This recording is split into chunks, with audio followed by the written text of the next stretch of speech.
On va chercher un micro aussi. Ok, donc bonsoir à tous. N'hésitez pas à vous rapprocher parce que on va donc fonctionner vraiment en mode Ask Me Anything, petite conférence, intimité et donc proximité.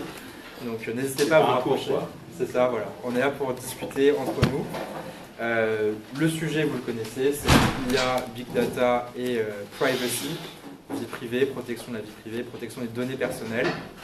Je m'appelle Hugo Ruggieri. Avec moi, il y a du coup Rand Indy et Serge Abitboul. Ils vont se présenter un peu plus en détail juste ensuite. Juste deux mots du coup sur les entités organisatrices de cette conférence. C'est une co-organisation entre Espace Numérique, qui est, je l'espère, vous le connaissez tous, l'association des geeks de Sciences Po, du numérique à Sciences Po. Il se trouve que j'avais cofondé cette association il y a maintenant 7 ans ici. Le but, c'est promouvoir la culture geek, les enjeux et les problématiques du numérique à Sciences Po. Ils organisent des conférences comme celle-ci. Ils vous proposent de réparer votre ordinateur si vous leur envoyez un message. Et il y a aussi des tournois de jeux vidéo en amphi. Par ailleurs, il y a Galatea qui organise cette conférence également, avec Paolo et Pierre, que donc je remercie vivement pour toute l'organisation. Galatea, c'est un réseau intergalactique qui a pour but de réfléchir les problématiques qui mêlent droit et intelligence artificielle. Donc ça touche vraiment à tout. On essaie d'organiser un événement par mois. Et ça a commencé donc le mois dernier avec un événement sur la justice prédictive. Et donc celui-ci en compagnie de Rand et de Serge Abitboul. Rand Indy d'ailleurs du coup, il n'y a pas de raison que je ne fasse pas son famille non plus. À qui je vais laisser la parole directement pour qu'ils vous présentent un peu plus en détail la raison pour laquelle ils sont là. Serge, je vais commencer. C'est OK ou...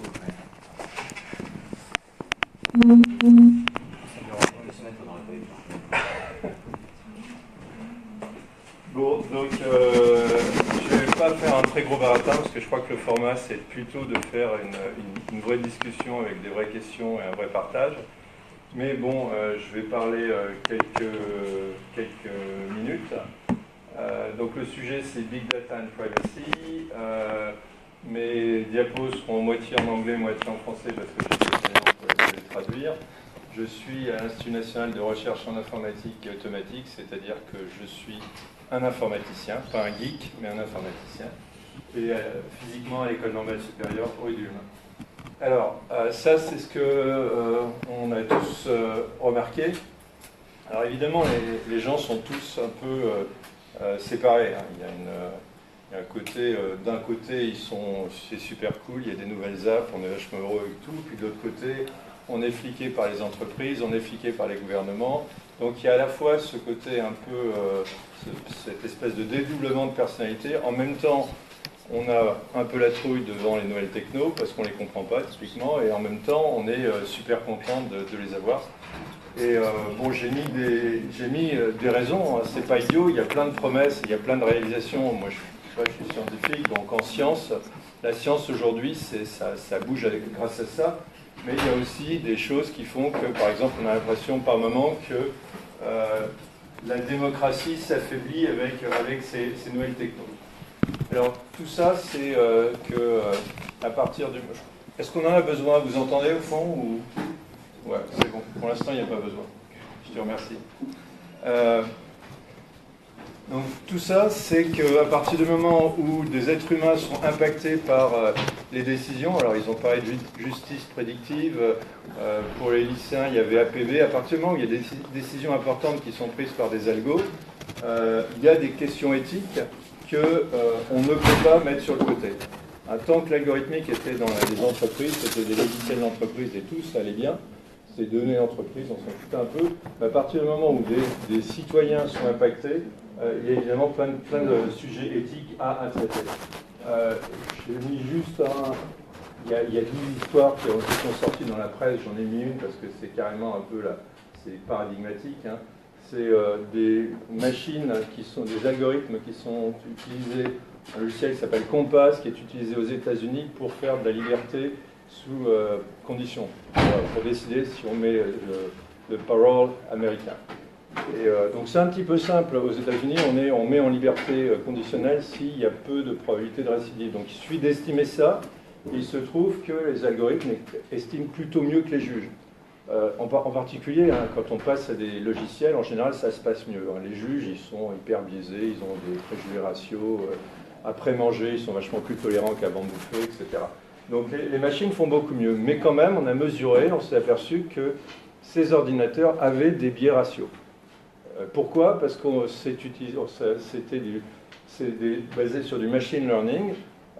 On ne sait pas écrire véritablement un algorithme précis qui fasse ça, donc on lui demande d'imiter ce que font les gens, d'imiter ce que font les juges.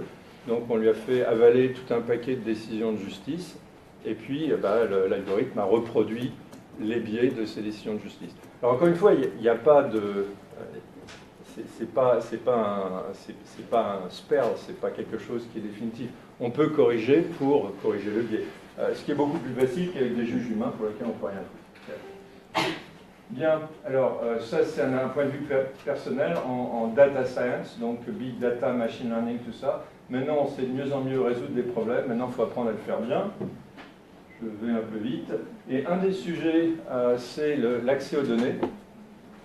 Alors les données personnelles, vos données, mes données. Et donc ça, c'est des données qui ont énormément de valeur parce que c'est des données humaines. D'accord ? Ça nous définit d'une certaine façon. À partir de vos données, on peut déterminer énormément de choses sur vous. Alors il y a quelques principes qui peuvent nous guider dans ce chemin de qu'est-ce qu'on peut faire avec ces données. Je les ai mis là.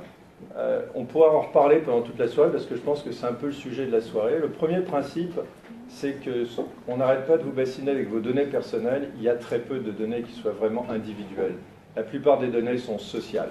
La plupart des données sont des données qui vous concernent et qui concernent d'autres personnes. Un courriel, ce n'est pas une personne. Un courriel, c'est entre plusieurs personnes. Une photo taguée sur Facebook, ce n'est pas une seule personne. C'est la personne qui est sur la photo, la personne qui a pris la photo, le compte Facebook, la personne qui l'a taguée. Tout ça, c'est social. Donc ça, c'est un autre truc. La propriété, il y a des gens qui commencent à dire « Ah, bah, vous êtes propriétaire de vos données perso, vous pouvez les vendre, etc. » Pour moi, ça pollue complètement le système. Il faut évacuer tout à fait ça. Donc, on pourra revenir là-dessus. Et la vraie question, la seule question qui soit importante, c'est pas vraiment est-ce que ça appartient à quelqu'un ou à qui ça appartient, c'est qu'est-ce qu'on fait avec. Alors là, je vous ai mis l'exemple de la santé. Avec les mêmes données, vous pouvez faire des soins personnalisés ou des polices personnalisées. Soins personnalisés, les gens iront mieux. Police personnalisée, on va tellement couper, saucissonner les polices d'assurance qu'à un moment donné, il y a des gens qui pourront plus se couvrir. On perd complètement la notion de mutualité. Donc cette tension et tout ça, en fait, hein, pour en revenir, peut-être un peu finir là-dessus, tout ça, c'est qu'en fait, il y a des vraies tensions. C'est pas un problème qui est artificiel, c'est qu'il y a des vraies tensions. Vous prenez la médecine, d'un côté, vous avez vos données perso, vous ne voulez pas qu'elles aillent n'importe où, vous ne voulez pas que votre employeur sache votre état de santé, vous ne voulez pas que votre banque sache votre état de santé, forcément. Par contre, on a besoin des états de santé de toute la population pour faire des meilleurs traitements médicaux. Donc c'est un exemple. Dans le transport, vous n'avez pas forcément envie qu'on sache exactement à tel moment où vous êtes exactement tout le temps. Par contre, si on veut savoir où il y a des bouchons et quel est le meilleur chemin pour aller d'ici, je ne sais pas moi, Gare du Nord, eh ben, il faut avoir les informations de tout le monde. Donc ça, c'est des tensions qu'il faut résoudre. Et encore une fois, la vraie question, à quoi ça sert. Ça, je parle un tout petit peu. Il y a aussi peut-être besoin d'imaginer de nouveaux modèles, de nouveaux business models. Le système actuel est un peu pervers. Le système actuel, c'est que vous avez des grands services comme Google Mail, Dropbox, Facebook, qui ont toutes vos données. Et ces services-là, ils ont tout, ils ont plein de choses sur vous, ils savent ce que vous faites, etc. Vous ne savez pas où sont les données, vous ne savez pas ce qu'ils font avec, vous êtes un petit peu démunis. Et donc le fond du problème, c'est vraiment ce business model où il y a cette espèce de dissymétrie entre les masses d'informations qu'ils ont sur les gens et le fait que les gens ne contrôlent rien de cette information. Et donc il y a d'autres systèmes possibles, j'en ai mis un ici que j'aime bien, qui est le système d'information personnelle, dans lequel vous récupérez vos données perso, et vous gérez vous-même, ou en tout cas un provider gère pour vous vos données perso. Donc ça, c'est évidemment, vous allez contre le business model ambiant et c'est pas facile. Alors, j'ai parlé un peu rapide. On va avoir le temps de rentrer dans tous les détails si vous êtes intéressés, vous avez des questions là-dessus. Ceux qui sont intéressés aussi, j'ai écrit cette année deux essais donc, sur les algorithmes et sur les données. Ils sont tous les deux dans une maison d'édition qui s'appelle Le Pommier. J'étais trop long. Parfait. Bien. On enchaîne. Rendre avec toi. Good. Alors moi je vais vous parler un petit peu d'intelligence artificielle. Pas forcément de ce que je fais moi, ça vous pouvez le trouver ailleurs, mais plus en général l'intelligence artificielle parce que c'est quand même un sujet d'actualité. Qui en a entendu parler récemment? C'est un peu pour ça qu'on est là. Alors juste 2 secondes, laissez-moi sortir mes super À tes souhaits. Alors juste pendant le petit hiatus, il y a un hashtag pour cette conférence que vous pouvez déjà commencer à utiliser sur Twitter, Facebook et ainsi de suite. C'est hashtag GalatIA. Et vous pouvez aussi poser vos questions en live sur. Donc bien sûr ici, hein, vous êtes invité à prendre la parole. Si vous êtes trop timide, vous pouvez les mettre sur un site qui s'appelle sli.do. Donc vous tapez un sli.do et vous rentrez dans le hashtag également GalatIA. Et donc moi je verrai vos questions apparaître et le cas échéant, je les pose. Vous pouvez aussi voter pour les meilleures questions ou même voter pour les questions, pour ne pas poser certaines questions. S'il y en a de très mauvaises. Mais il n'y a bien sûr pas de mauvaises questions à Sciences Po. Super. Bon. Petite question avant qu'on commence. Est-ce que ça vous est déjà arrivé de sentir votre téléphone virer dans votre poche, vous le sortez et en fait il n'y a rien? Ouais? Levez la main. Ok. C'est dingue, la proportion est de pire en pire en fonction de l'âge. Hein. Plus les gens sont jeunes, plus ils ont cette sensation. C'est hallucinant. Ça en fait c'est un truc qui s'appelle les vibrations fantômes. Qu'est-ce que c'est? C'est littéralement quand on pense que son téléphone a vibré, alors qu'en fait pas du tout. Il y a un autre mot pour ça. À votre avis c'est quoi? Mytho. Une hallucination. Je sais que ça fait marrer un petit peu tout le monde et tout, mais moi perso ça me fait peur parce que ce que ça veut dire c'est qu'on est devenu tellement conditionné par la technologie aujourd'hui qu'on a déjà commencé par imaginer des choses qui n'existent pas. Or, en fait, quand on s'aperçoit que dans les 10 prochaines années, on va avoir de plus en plus d'objets connectés autour de nous, ça pose des vraies questions. Si aujourd'hui, avec un smartphone et un ordinateur, on est déjà en train de devenir nous-mêmes des robots qui imaginent des choses qui n'existent pas, qu'est-ce qui va se passer quand chaque lampe et chaque table et chaque fenêtre et chaque porte sera connectée et sera constamment en train d'essayer d'être en compétition pour notre attention? Finalement, on n'arrivera plus jamais à faire quelque chose nous-mêmes, on sera tout le temps en réaction à toute cette technologie autour de nous. Donc quand j'ai réalisé ça, ça m'a un petit peu fait peur et je me suis posé la question de pourquoi le cerveau faisait ça. Et en fait, la réponse est extrêmement simple. Depuis des dizaines et des dizaines d'années, depuis finalement qu'on commence un peu à mettre la technologie partout, ce sont les humains qui ont dû faire l'effort d'apprendre comment se servir de chaque machine. Vous achetez un ordinateur, vous devez apprendre à vous en servir. Chaque application sur votre smartphone vous demande d'apprendre à vous en servir. Une machine à café, une machine à laver, une télé, une voiture, tous ces objets finalement autour de nous nécessitent un temps d'apprentissage. Et donc le résultat, c'est que le cerveau, au bout d'un moment, pour être capable de gérer toute cette technologie, de garder en fait une trace de toute cette information qu'il doit savoir gérer, il finit par faire des raccourcis, il finit par créer des automatismes, ou alors pire, il refuse tout simplement d'utiliser l'objet. On se retrouve avec ces espèces d'énormes écarts dans la population entre mon père qui galère avec un smartphone et moi qui arrive à avoir 10 objets à la maison. Et ça, en fait, c'est un problème que l'IA arrive à résoudre très très bien.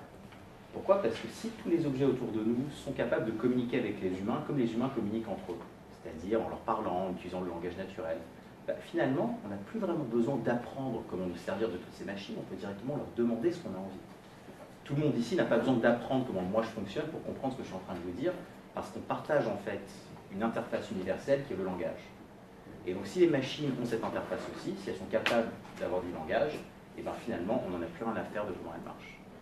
Et c'est vraiment ça en fait pour moi l'opportunité qu'il y a dans cette IA, c'est de complètement changer la manière dont les humains et les machines communiquent entre eux pour rendre ça le plus intuitif possible.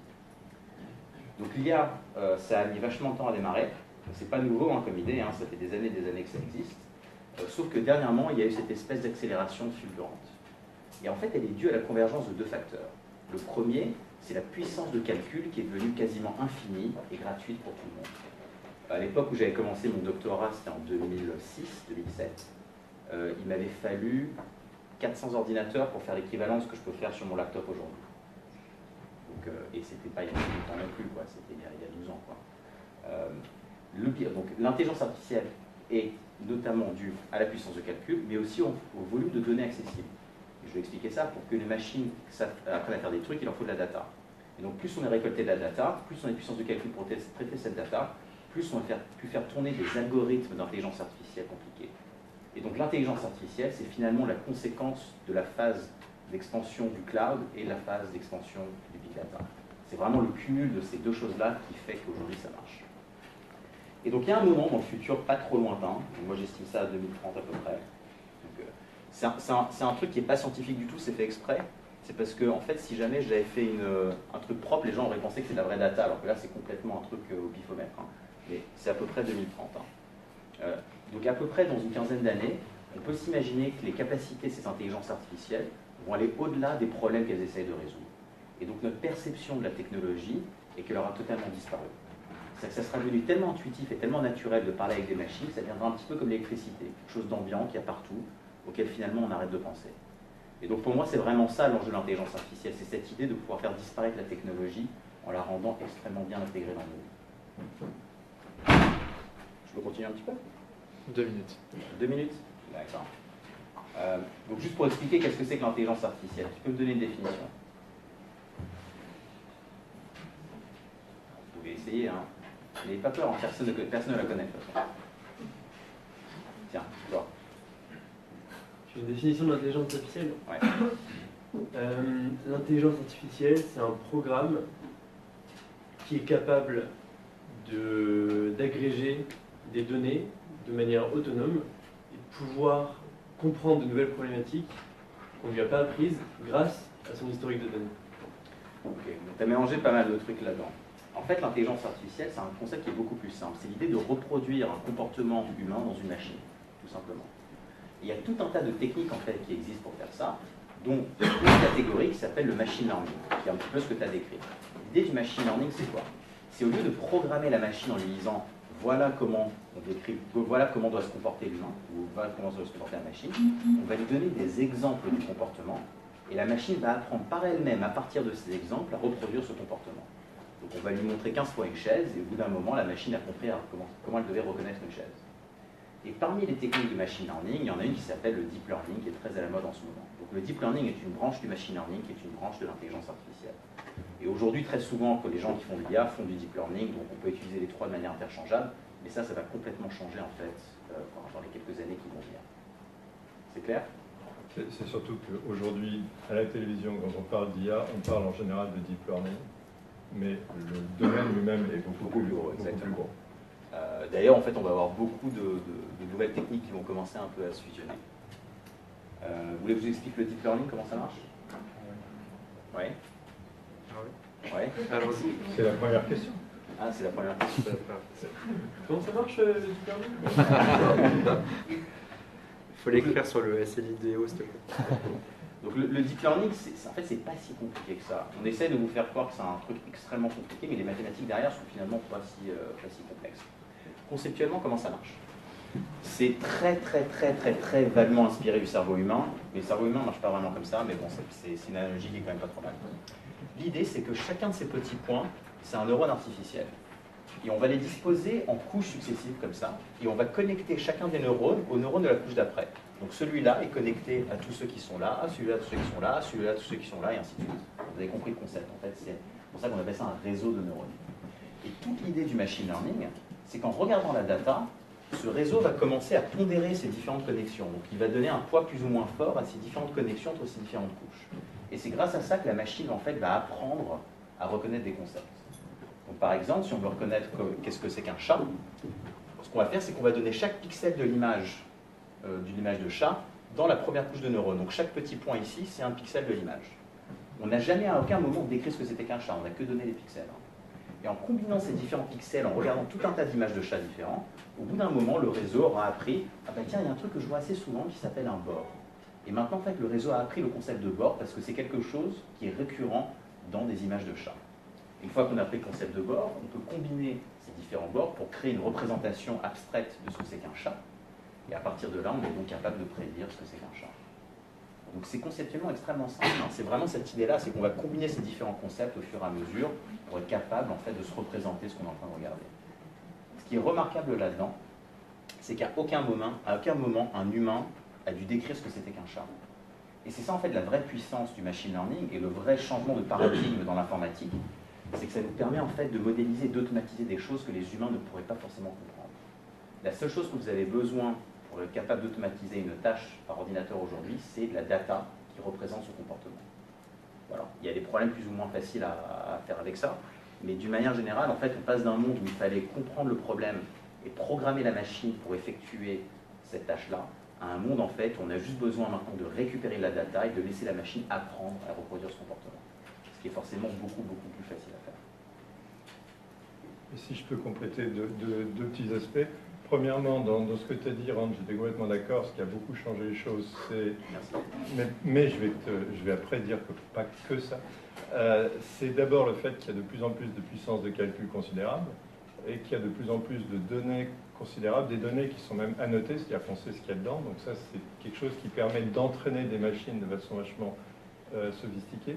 Il y a aussi quelque chose qu'il ne faut pas oublier, parce que le machine learning est né il y a 35 ans ou 40 ans, c'est que pendant toute cette période, il y a énormément d'avancées algorithmiques, d'avancées technologiques. On a appris à faire ça, parce que ce que vous a raconté Rand, c'est vachement bien, ça vous donne une intuition, mais c'est quand même un peu compliqué. Comment on fait pour ajuster les différents poids, etc. C'est non trivial. Il y a plein de techniques qui ont été essayées pendant des années. Au départ, on ne faisait pas autant de couches, etc. Donc on a beaucoup avancé, on a fait énormément de progrès là-dessus. C'est très expérimental, c'est-à-dire qu'on n'est pas capable d'avoir une belle théorie mathématique qui expliquerait ce machin-là, même si on essaye, mais pour l'instant on n'est pas capable d'expliquer pourquoi des fois ça marche, des fois ça ne marche pas. Et la dernière chose que je voulais rajouter, pour revenir complètement là-dessus, c'est qu'il faut vous sortir de l'idée que c'est quelque chose de magique pour des geeks. Apprendre à se servir d'un outil de machine learning, c'est pas très compliqué.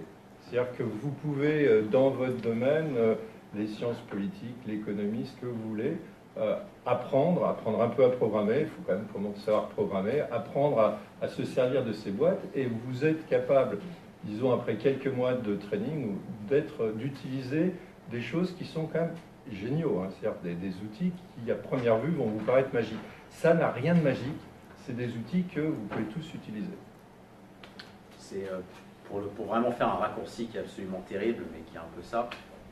Qui ici sait utiliser Excel? Vous avez déjà fait genre une régression linéaire, vous avez fait passer une droite dans un nuage de points, quoi. C'est une forme de machine learning extrêmement simplifiée. Vous avez en fait littéralement, vous avez créé un modèle sur de la data pour en fait être capable de faire des prédictions sur de la data que vous n'avez pas encore vue. C'est un peu le même principe ici, mais beaucoup plus compliqué, quoi. Donc les gens ils n'aiment pas quand on dit ça parce qu'ils essayent de rendre le machine learning plus sexy, mais dans l'absolu, ça reste en fait des statistiques. Il n'y a rien de biologique en fait dans le machine learning, il n'y a rien d'extraterrestre, il n'y a rien de philosophique derrière. C'est juste en fait des techniques de stats qui sont extrêmement poussées, extrêmement puissantes, mais qui restent en fait finalement des mathématiques assez simples derrière, quoi. On ne comprend pas, c'est vrai qu'on n'a pas de théorie, mais bon. On n'a pas de théorie, et c'est vraiment appliqué pour ce que tu disais, c'est-à-dire que quand on sait bien décrire une tâche, un programme, on sait bien écrire, il y a des tâches qu'on fait très bien avec des programmes parce qu'on sait bien expliquer le raisonnement, par exemple la preuve mathématique, on sait très bien faire ça avec un programme. Mais reconnaître une image, essayez de réfléchir vous-même comment vous reconnaissez un chat. Vous ne commencez pas à vous poser la question, est-ce qu'il a 2 ou 3 oreilles? Est-ce qu'il a 6 pattes ou 4 pattes? Ah non, il a 4 pattes, donc c'est pas une araignée. Vous raisonnez pas comme ça, quoi. Vous reconnaissez un chat. Et alors, pour dire aussi qu'on a énormément de marge d'amélioration. Pour l'instant, pour apprendre à reconnaître des chats, il faut, alors tu me corrigeras parce que je suis peut-être pas au dernier top de votre techno, il faut des milliers d'images, alors qu'un enfant, un môme, en début de sa vie, est capable d'apprendre à reconnaître un chat avec juste une poignée d'exemples. Donc ça veut dire que les algorithmes qu'utilise un bébé pour apprendre à reconnaître des chats sont plus sophistiqués que les meilleurs algorithmes qu'on utilise aujourd'hui pour faire du machine learning. Ça c'est un vrai grand sujet en fait. D'arriver à faire apprendre à des machines des choses avec très peu de data, c'est un sujet de recherche qui est extrêmement actif en ce moment, justement. Oui, juste une question rapide. La machine ne reconnaît pas un chat, on lui nomme un chat. Puis on trouve deux correspondances entre Bien sûr. forme X et forme Y qui se ressemblent, mais c'est à nous de nommer chat. Oui. C'est pareil, c'est ce que fait un gosse aussi. Si tu vas montrer plein de choses en disant ça c'est un chat, ça c'est un chat, ça c'est un chat, ça c'est un chien, c'est pas un chat. Et après tu lui montres un chat et le gosse il dit chat. C'est exactement, il n'y a pas de différence. Le label est arbitraire, même chez les humains. Quoi. Ça, en Angleterre, il dirait cat. Si toute ta vie je te dis que la table s'appelle une chaise, toi tu vas appeler ça une chaise. Quoi. C'est le même concept que tu t'es représenté en ta tête, mais tu lui as donné un label différent. C'est un peu pareil ici dans les machines. Ouais. Et du coup, il y a comme autre type de learning qui n'utilise pas ça, mais j'avais vu pas mal de trucs sur l'apprentissage par renforcement, et donc si j'ai bien compris, dans ce cas-là, c'est pas l'humain qui aura besoin de dire s'il a réussi ou pas à reconnaître le chat ou si ça c'est un chat. Est-ce que tu peux expliciter sur le renforcement et pourquoi est-ce qu'aujourd'hui c'est assez à la mode et qu'on voit ça comme un potentiel nouveau learning? Est-ce qu'il y a encore d'autres learning que le renforcement J'ai un exemple pour ça. Ils sont bien mes slides en fait. Vachement préparé. Ouais, t'as vu ça? Donc juste pour dire rapidement, donc les réseaux neurones comme ça, le deep learning, c'est ce que vous avez derrière les voitures autonomes, c'est ce que vous avez derrière ces IA qui analysent les imageries médicales, c'est ce que vous avez derrière ces nouveaux filtres un peu super cool que vous avez qui rendent vos images dans le style de Van Gogh ou d'un autre artiste. Vous pouvez aussi générer des images, ça c'est assez cool. Donc vous faites un dessin, ça génère une image du dessin que vous avez fait. Et effectivement, donc l'apprentissage par renforcement, c'est ce qui a fait que les IA ont battu le champion du monde au jeu de Go. Alors en gros, comment ça a marché? Rappelez-vous le réseau de neurones, ok? Plutôt que les pixels de l'image du chat dans la première couche, ce qu'on fait ici, c'est qu'on va lui donner chaque case du plateau de jeu de Go. Donc on va prendre une IA qui va avoir donc, les différentes cases du jeu dans sa première couche. On va prendre une autre IA qui va jouer de l'autre côté. Et ce qu'on va faire en fait, c'est qu'on va les faire jouer l'une contre l'autre. Sauf que à chaque fois qu'elles vont jouer un coup, elles vont se donner du feedback. Donc il y a un IA qui va jouer un coup, l'autre qui va dire ah ça c'était bien, ça c'était bof, machin. Et elles font ça des milliards et des milliards de fois sur des millions de parties. Et en fait, en faisant ça, elles se renforcent mutuellement. C'est un peu comme si toi et moi, on faisait 1 milliard de parties de jeux de Go et qu'à chaque fois on faisait du feedback, au bout d'un moment, on devient bon, quoi. C'est un peu le même principe ici. Ce qui est véritablement remarquable en fait avec cette technique-là, c'est qu'à aucun moment on a expliqué à la machine comment jouer le jeu. Donc elle l'a appris en fait en jouant contre elle-même. Mais c'est surtout que l'IA qui avait battu le champion du monde il y a un an, c'était quoi, 1 an et demi, je ne sais plus exactement, avait battu le champion du monde 3 parties sur 5. Okay. Aujourd'hui, cette même IA, à force de continuer à s'entraîner, bat tous les humains à ce jeu-là, à toutes les parties. Donc un humain ne peut plus gagner contre l'IA de la même époque. Encore plus loin, ils ont une nouvelle version de cette IA qui bat l'IA qui bat tous les humains à toutes les parties. Donc vous voyez un petit peu le truc, quoi. Donc ça, c'est une technologie qui est très prometteuse, l'apprentissage par renforcement. Ça ne s'applique pas à tous les problèmes. Et c'est ça qui est important. Dans l'IA, en fait, il y a toute une catégorie en fait, d'algorithmes d'apprentissage, dont le reinforcement learning. Et c'est là, en fait, le métier du data scientist, du chercheur, c'est de savoir quel outil appliquer dans quelle problématique.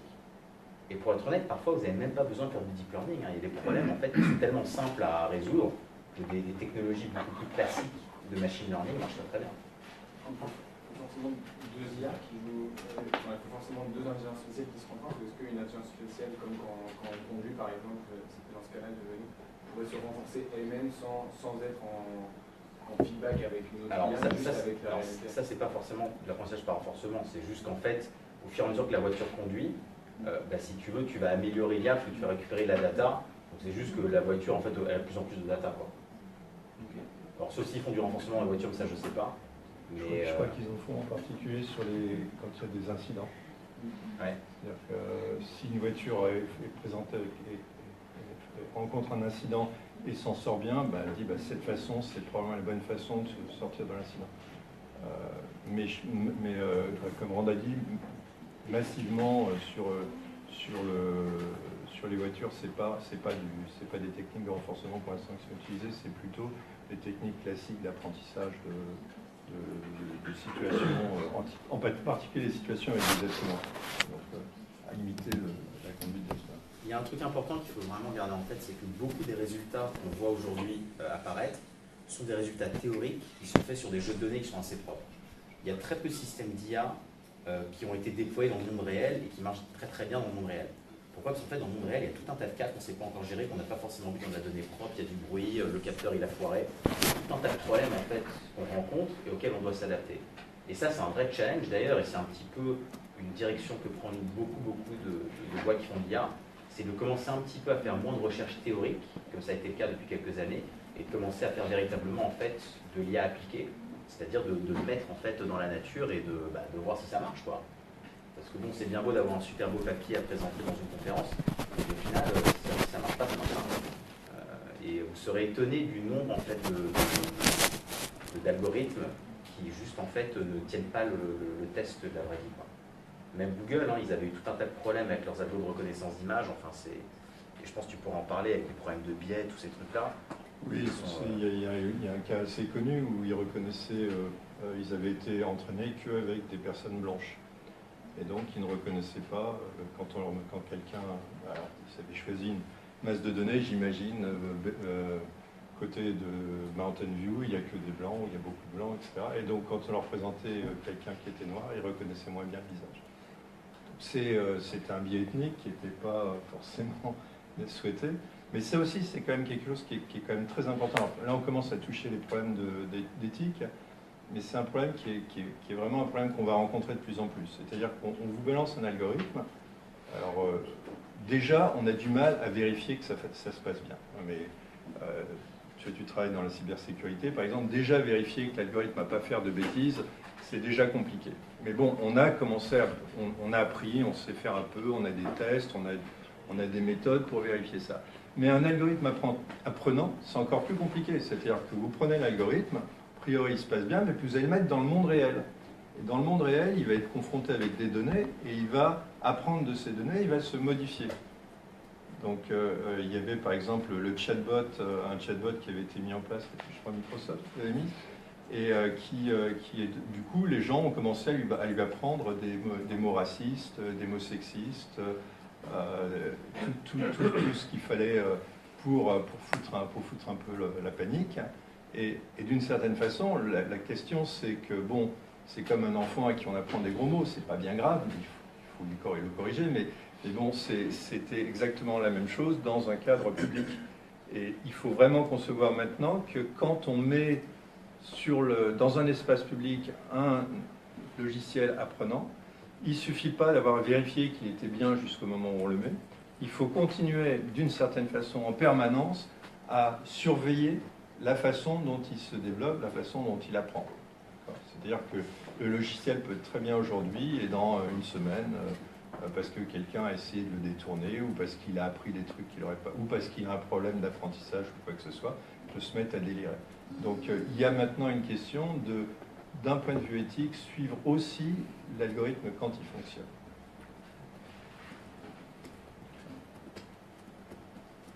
Et justement, quelles seraient les méthodes techniques et organisationnelles pour vérifier que l'algorithme, l'IA, ne souffre pas de biais, n'évolue pas de la mauvaise façon? Alors ça, je pourrais parler pendant une demi-heure des différents biais qui ont été détectés. Il y a des biais et c'est comme dans toute activité humaine. Donc il faut être conscient qu'il peut y en avoir, il faut les vérifier, il faut... c'est pas forcément des choses qui ont été volontaires. Alors c'est ça qui est un petit peu difficile des fois, c'est que le biais peut venir, dans le cas des juges, de l'assistant automatique des juges qui était raciste, c'était pas un informaticien ou un avocat qui avait mis si la personne est noire, alors lui balancer 10% de pénalité. C'était pas ça du tout, c'est juste que les données étaient biaisées. Donc il faut vérifier en permanence que ce qu'on fait est correct. Mais ça, c'est comme on devrait faire dans la vraie vie. Pendant des années, on avait des juges qui faisaient n'importe quoi et tout le monde trouvait ça normal. C'est-à-dire que, par exemple, il y a des gens qui ont maintenant mesuré, parce qu'ils ont mesuré des algorithmes, on mesure aussi que les juges avaient libéré sous parole 40% de plus, je ne sais plus un chiffre, je ne sais pas si c'est 40%, mais un truc énorme, si vous passiez après le repas que si vous passiez avant le repas. Ouais. Donc, les gens sont biaisés. On avait appris à vivre avec. Maintenant, on a des algorithmes, on peut demander à ce que ça se fasse de façon plus propre. Donc, J'ai pas de réponse à ta question. Il faut faire attention, il faut vérifier. Il y a des cas où on ne sait pas faire, donc il faut travailler, il faut de la recherche. On ne sait pas, par exemple, aujourd'hui, moi je ne sais pas comment vous vérifiez que les algorithmes de Google Search favorisent les services de Google. Je suis persuadé que les algorithmes de Google Search favorisent les services de Google, mais je suis incapable de le démontrer. On va peut-être transitionner du coup sur le sujet plus général du big data et des données personnelles par rapport à ça. Je vais vous demander d'afficher notre petite image pour être sûr que le hashtag, que vous envahissiez les réseaux avec le hashtag. Donc, pour contextualiser à nouveau, maintenant vous avez compris ce que c'est que l'IA. Vous savez que l'IA se sert du coup de bases de données gigantesques. Est-ce que ça suscite chez vous des réactions par rapport à vos données personnelles? Parce que dans ce big data, il y a énormément de données qui vous concernent. Et Facebook crée des intelligences artificielles grâce à vos données. Vos données, que ce soit vos messages et ainsi de suite, mais aussi votre image et tout ce que vous pouvez mettre dessus. De la même façon, Google se sert de ça également. Est-ce que ça suscite peut-être des questions? Sinon, je peux moi-même en lancer évidemment. Ah, donc c'est parfait. Visiblement, t'as pas besoin. Parfait, mademoiselle. Donc, quel est pour elle l'impact négatif de toutes ces données personnelles qui sont aux mains des entreprises, des compagnies ou Facebook? Quel impact ça peut avoir sur nous en fait, concrètement? C'est une bonne question. Je ne sais pas. Consciemment, on n'a pas envie que nos données personnelles aillent n'importe où. Mais quand on se pose la question pourquoi je ne veux pas, je n'ai pas envie. Alors il y a des choses qui sont clairement que tu n'as pas envie qu'il se passe. C'est par exemple que ton patron ait accès à certaines de tes données personnelles parce que ça ne le regarde pas, peut-être même des amis. Tu n'as pas forcément envie que tout ce que tu fais se sache. Donc il y a tout ça. Il y a la question aussi du risque que quelqu'un s'approprie ta personnalité et se fasse passer pour toi avec tous les problèmes. Alors là, c'est des problèmes qui deviennent extrêmement graves parce qu'en gros, il faut que tu arrêtes tes comptes en banque, c'est des problèmes qui sont insurmontables. Non, je pense que la question c'est... alors après, il y a des trucs qui sont juste un peu gênants, c'est par exemple de recevoir des publicités un peu intrusives qui mettent un peu mal à l'aise. Je viens d'envoyer un mail comme quoi, à un copain en lui disant je vais en vacances en Grèce et je commence à recevoir des publicités de fesses. Il y a quelqu'un qui est en train de regarder derrière mon dos. Alors, je pense que c'est un peu tout ça qui est en jeu. Alors évidemment, ça c'est toute la partie avec les entreprises.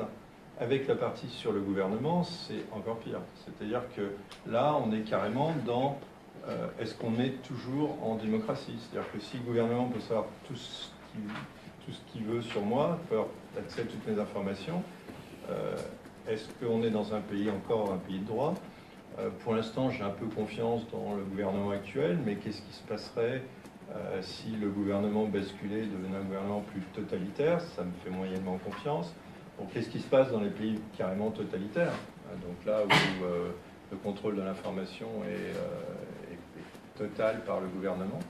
Donc c'est le genre de questions qu'il vaut mieux se poser aujourd'hui que si ça arrive.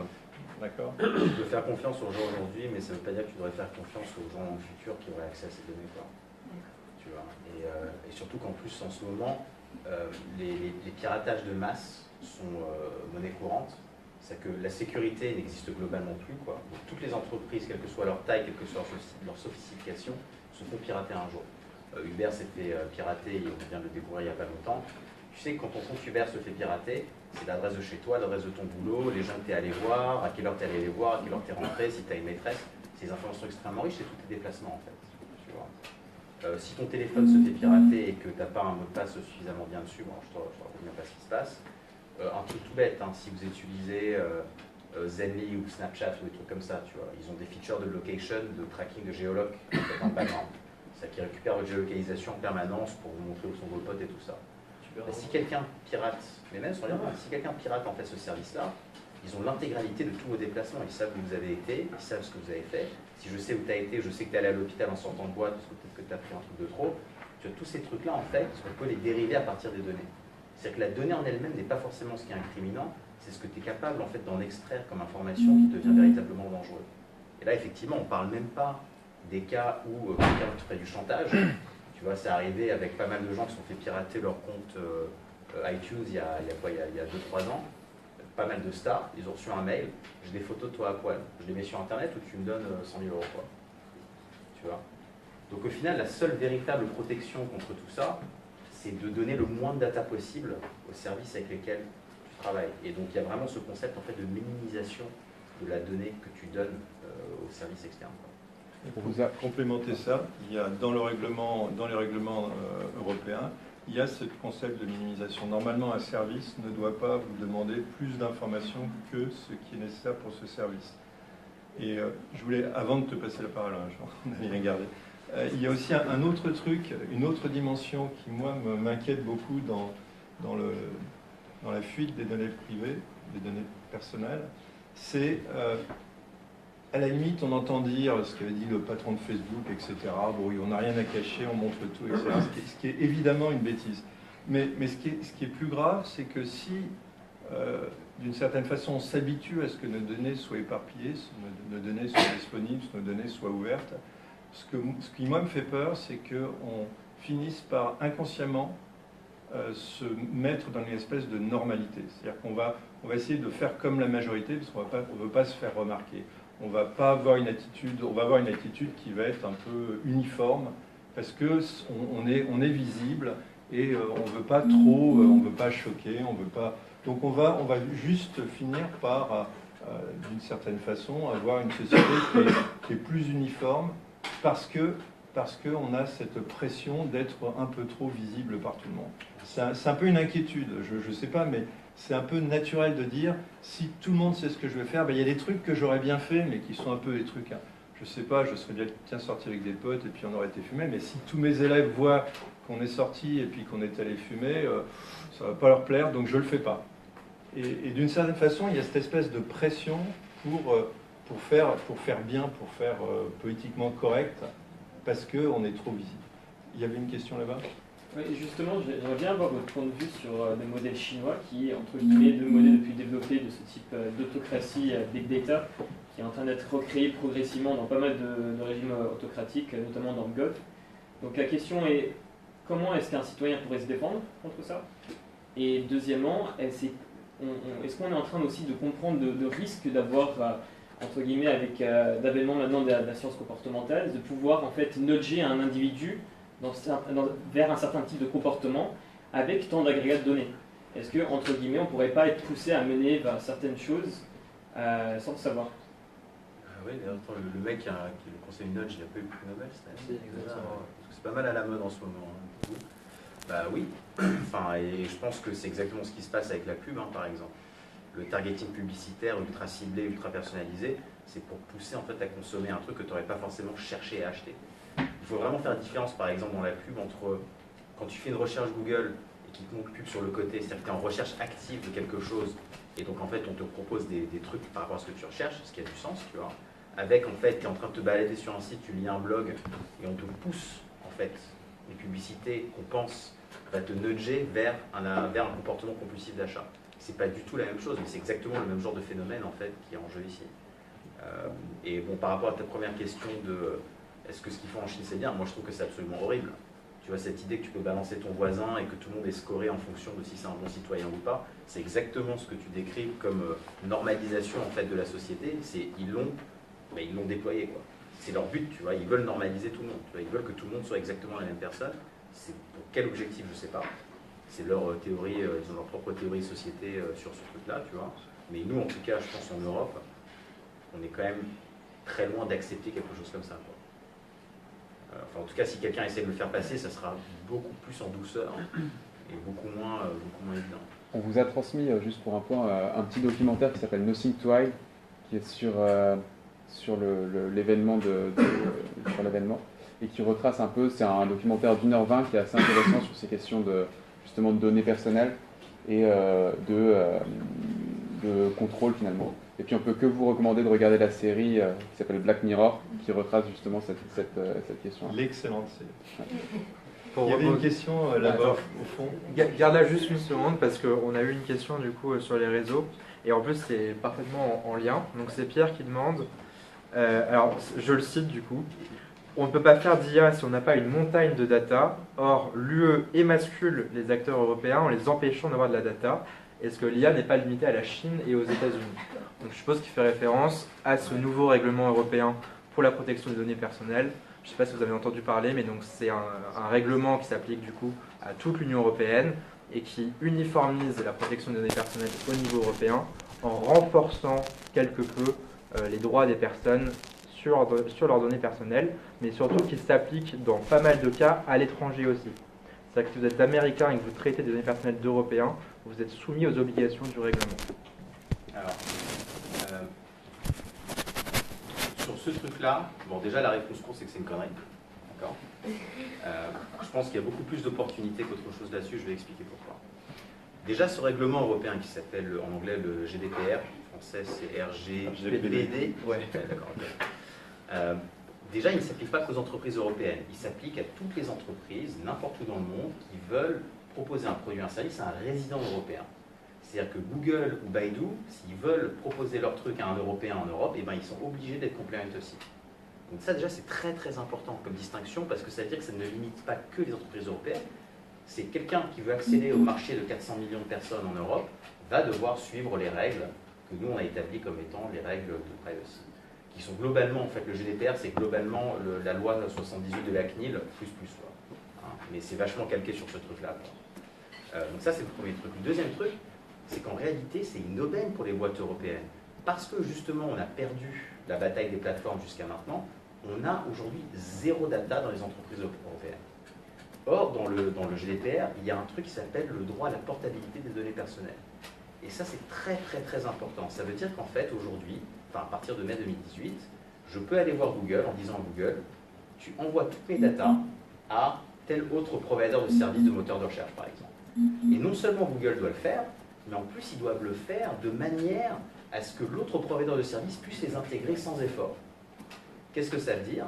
C'est qu'en fait, on casse les lock-in de data et les silos de data qui existent aujourd'hui dans les plateformes en permettant aux individus de récupérer leurs données et de les transférer. Et la conséquence de ça, c'est quoi? C'est que pour faciliter ces échanges, les gens ont créé des standards de données personnelles. Donc au contraire, en fait, le GDPR, c'est la seule opportunité qu'on a de récupérer cette data. Parce que sinon, on n'y aura jamais accès, point. Et il suffit qu'en fait, des boîtes comme Google ou comme Uber continuent à faire des conneries pour que les gens, en fait, en masse, commencent à partir vers d'autres services. Rappelez-vous un peu la campagne Delete Uber qu'il y avait eu à l'époque. Si les gens qui n'étaient pas contents avec Uber prenaient leurs data, les envoyaient chez le chauffeur privé, chez Lyft et ainsi de suite, et qu'en plus derrière ils demandaient à Uber de les effacer parce qu'il y a un droit à l'oubli, bah finalement en fait on transfère la valeur qui est la data d'un provider vers un autre, et on donne en fait à cet autre provider l'opportunité de commencer au même niveau que celui qui vous connaît depuis 4 ans. Donc c'est pour ça que moi je ne comprends pas les gens qui grognent sur le GDPR. Ça n'empêche pas de faire de la data, c'est juste qu'il faut le faire bien, quoi. Et deux, ça nous donne en fait plus d'opportunités d'accéder à de la donnée auxquelles on n'aurait pas eu accès jusqu'à maintenant. Je suis totalement d'accord avec Franck. Je vais juste rajouter une phrase. C'est que, à mon avis, si les boîtes européennes se débrouillent bien, elles peuvent au contraire conquérir des marchés aux États-Unis parce que les Américains, notamment les associations de consommateurs américains, regardent ça avec vachement d'intérêt. C'est-à-dire que ce qui nous inquiète sur nos données, on n'est pas particulier. Les gens aux États-Unis, au Canada, ont les mêmes problèmes. Et donc, ça peut être une opportunité. Alors, ça ne va pas être facile parce que les grandes boîtes américaines sont dures à déloger, mais c'est une opportunité. Il y avait une question au fond depuis longtemps. J'avais une question aussi pour revenir sur, on disait, le fait de collecter un minimum de données. Le problème, c'est que la plupart de ces services, Google, Facebook, etc., parlent aussi d'utiliser ces données pour améliorer le service qu'ils nous donnent. Finalement, ce qu'on aime bien, c'est que le service est personnalisé parce qu'ils utilisent nos données. Est-ce qu'on est capable de tracer la limite entre l'usage des données qui permet d'améliorer ces services et l'usage des données qui est utilisé à des fins commerciales? Ça, c'est un peu l'argument qu'on nous donne depuis toujours. Hein. On nous dit, si tu veux avoir un service qui marche bien, il faut donner de la data. Tu vois. Déjà, ce qu'il ne faut pas oublier, c'est que la majorité des services basés sur des techniques de machine learning et ainsi de suite, donc qui nécessitent beaucoup de data, n'existent pas encore. Donc Google, pas Google, si le service n'existe pas, personne n'a la data de toute façon. Tu vois, ça, c'est très important de le garder en tête. Hein. La majorité de la data dont on a besoin n'existe pas encore. Donc, à partir de ce moment-là, la question devient comment est-ce que tu collectes la data suffisamment bien et de manière suffisamment en respect avec la vie privée des gens pour pouvoir proposer des services qui marchent. Ben ça dépend totalement de la manière dont tu vas traiter la data. Donc, je vais donner l'exemple des assistants personnels. Les assistants personnels, on dit, bah oui, il faut que ça écoute en permanence, parce que comme ça, en fait, ça apprend, ça s'améliore et tout ça. En fait, la réalité, c'est qu'aujourd'hui, il y a des technologies qui existent qui permettent de créer la fake data. C'est-à-dire qu'en fait, on peut simuler des utilisateurs, comme si c'était des vrais gens qui parlaient avec des machines, et on utilise cette fausse donnée pour entraîner les algorithmes, comme si c'était des vraies data. C'est juste qu'en fait, pour arriver en fait, à trouver ces technologies-là, il faut déjà se poser la question de comment est-ce que tu fais quand tu n'as pas de data. C'est-à-dire que tant qu'on est open bar, on n'aura pas en fait de solutions qui permettront d'avoir des services aussi performants avec le moins de data possible. Et donc en créant une contrainte forte, on va pousser les gens à trouver des solutions. Donc je pense que c'est juste une fausse dichotomie en fait de dire qu'il faut faire le choix entre un bon service et la vie privée. Aujourd'hui, on a tout un tas de trucs qui commencent à sortir qui permettent d'avoir les deux. Alors Rand est très modeste là, mais donc il se trouve que c'est le président d'une société dont c'est le but, créer un assistant personnel qui respecte votre vie privée et qui se sert justement de génération de fausses data pour apprendre et être performant. Voilà, au passage. J'aime pas faire ma pub. Au passage. Peut-être qu'on peut essayer de parler un petit peu justement de Snips pour voir un peu comment on peut trouver des alternatives. Non, de toute façon, ça se sent naturellement dans les discussions parce que le thème d'aujourd'hui, c'est un peu ce que nous on essaye de faire de toute façon. Donc, après, si vous voulez googler un snips.ai. Regardez. On vous recommande de visiter le blog qui vaut le coup. Le blog est pas mal. J'avais une question pour Serge tout à l'heure. Tu disais que la propriété sur la data ne va rien arranger, au contraire. Pourquoi? Je n'ai pas compris. Ah, c'est subtil ça. Oui, alors ça c'est une fausse notion. D'ailleurs, on va revenir un peu dans l'histoire. Qui a premièrement commencé à parler de propriété sur les données personnelles? Parmi les premiers qui ont commencé à parler de propriété sur les données personnelles, il y avait Facebook. Et essentiellement avec une idée très simple. Vous êtes propriétaire de vos données, donc vous nous en laissez la jouissance et on peut faire ce qu'on veut avec. Et on va s'amuser. Donc c'est à peu près l'idée. Donc en général, quand on commence à vous dire vous êtes propriétaire de vos données, et c'est qu'en général la phrase d'après c'est mais on va en avoir besoin.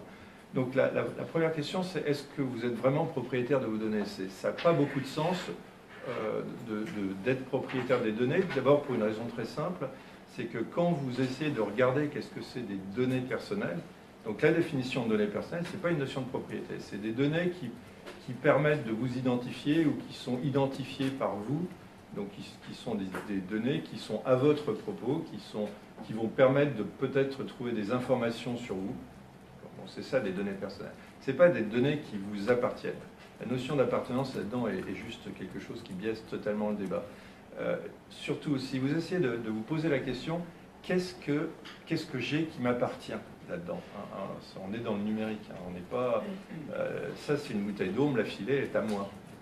Je la donne à personne. Mais si vous m'envoyez un mail, est-ce que ce mail m'appartient? Non, je n'ai pas le droit d'en faire n'importe quoi. Je n'ai pas le droit, parce que vous m'avez envoyé un mail, de le poster sur ma page. Ça ne se fait pas comme ça, ça se fait juste pas comme ça. Quand je mets une photo sur Facebook, si je prends une photo de Rand et que je la mets sur Facebook, est-ce que c'est ma photo? Est-ce que c'est la photo de Rand? Est-ce que c'est la photo de la personne qui va le taguer? Ça n'a pas beaucoup de sens et ça n'aide pas tellement. Donc je pense qu'il faut essayer d'éviter, et c'est pour ça que j'aime pas trop il y a une espèce de... Heureusement, c'est pas très puissant, mais il y a un petit bruit dans le genre « Ah bah, si vous prenez toutes vos données personnelles, vous pourrez les donner à quelqu'un, un provider, et puis vous allez en faire de l'argent. » C'est vraiment n'importe quoi. Je veux dire, c'est quelque chose qu'il faut surtout bannir. C'est pas, enfin, à mon humble avis. Donc la question, c'est qu'est-ce qu'on fait avec ces données qui vous identifient, qui donnent des informations sur vous? Parce que c'est ça la vraie question. On peut apprendre des tas de choses sur vous. Il y a eu des essais qui ont été faits juste avec Facebook. En gros, en regardant votre réseau sur Facebook, on peut déterminer des choses sur vous qui sont très individuelles, comme votre religion, vos préférences sexuelles, vos affinités politiques, etc. On peut déterminer des tas de choses sur vous. Rand parlait tout à l'heure de ces déplacements. Avec mon profil GPS, on peut apprendre des millions de choses sur moi. Donc ça, c'est des données, mais ça ne m'appartient pas, le profil GPS. À la limite, c'est même pas moi qui l'ai pris. Donc, par contre, on ne peut pas faire n'importe quoi avec parce que ça donne des informations sur moi que je ne veux pas qu'elles deviennent publiques. D'accord ? Par contre, on peut vouloir les agréger pour obtenir des informations de trafic. Donc la vraie question, ce n'est pas une question de propriété, c'est ça que je voulais dire. Il faut pas penser en termes de propriété. Si vous pensez en termes de propriété, ça veut dire qu'à un moment donné, quelqu'un d'autre pourrait être propriétaire de cette donnée, c'est une mauvaise idée. Une bonne analogie, c'est l'ADN. L'ADN, ce n'est pas votre propriété, c'est votre ADN, ça vous définit vachement, on peut le dire, vraiment bien, même définir les maladies auxquelles vous êtes susceptible d'avoir, mais ça ne vous appartient pas parce que ça donne aussi des informations sur vos ancêtres, ça donne aussi des informations sur vos enfants, ça donne des informations sur l'humanité entière, donc c'est pas une propriété. Je ne sais pas si j'ai été clair. Pour ceux que ça intéresse, donc je fais partie de quelque chose qui s'appelle le Conseil national du numérique, où on justement réfléchit un peu à ces questions-là. Et en 2014, un avis avait été publié justement sur cette question-là, où le Conseil national du numérique s'était prononcé contre le droit à la propriété des données personnelles. Donc si vous avez envie de creuser un peu le sujet, vous tapez Conseil national du numérique, droit des données, et vous trouverez tout le rapport qu'il y avait à l'époque, qui avait été écrit dessus. C'est un argument qui est un peu subtil, mais quand on creuse en fait le sujet, on s'aperçoit que c'est effectivement une mauvaise idée de donner la propriété de ces données personnelles. Ce qui ne veut pas dire que vous n'avez pas le droit de les contrôler. C'est très différent du concept de propriété. Est-ce que c'est lié au concept de valeur de données personnelles? Une valeur marchande, hein. Bah c'est ça en fait, le problème de fond, c'est c'est d'associer une valeur marchande en fait à de la donnée qui par définition est dématérialisée, est réplicable à l'infini. En fait, on veut éviter que les gens commencent en fait à associer ces deux concepts, quoi. Est-ce que vouloir l'éviter va permettre de l'éviter? Bah ouais, enfin c'est un truc. Enfin, si la loi n'existe pas, elle n'existe pas, quoi.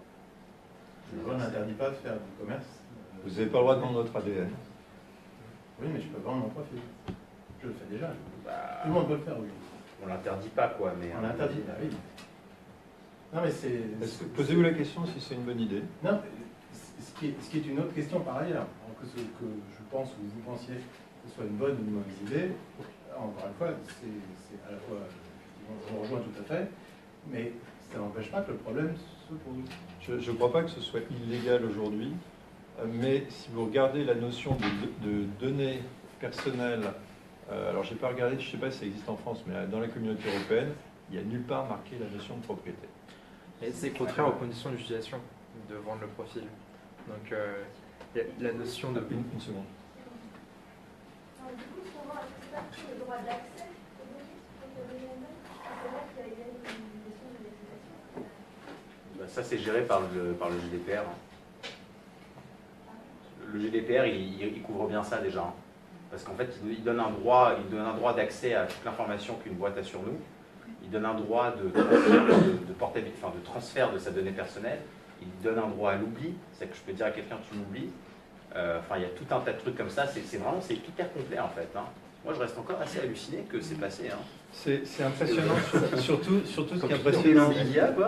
Ce que je trouve impressionnant, c'est qu'il y a 3-4 ans, quand on parlait à un politique, donc moi je suis informaticien, donc quand on parlait à un politique, il y a mettons 5 ans, de trucs comme portabilité, ils vous regardaient avec des billes comme ça en disant non mais ça peut pas être dans la loi, c'est un machin technique, ça n'a aucun sens, ça peut pas être dans la loi. C'est dans la loi et c'est technique.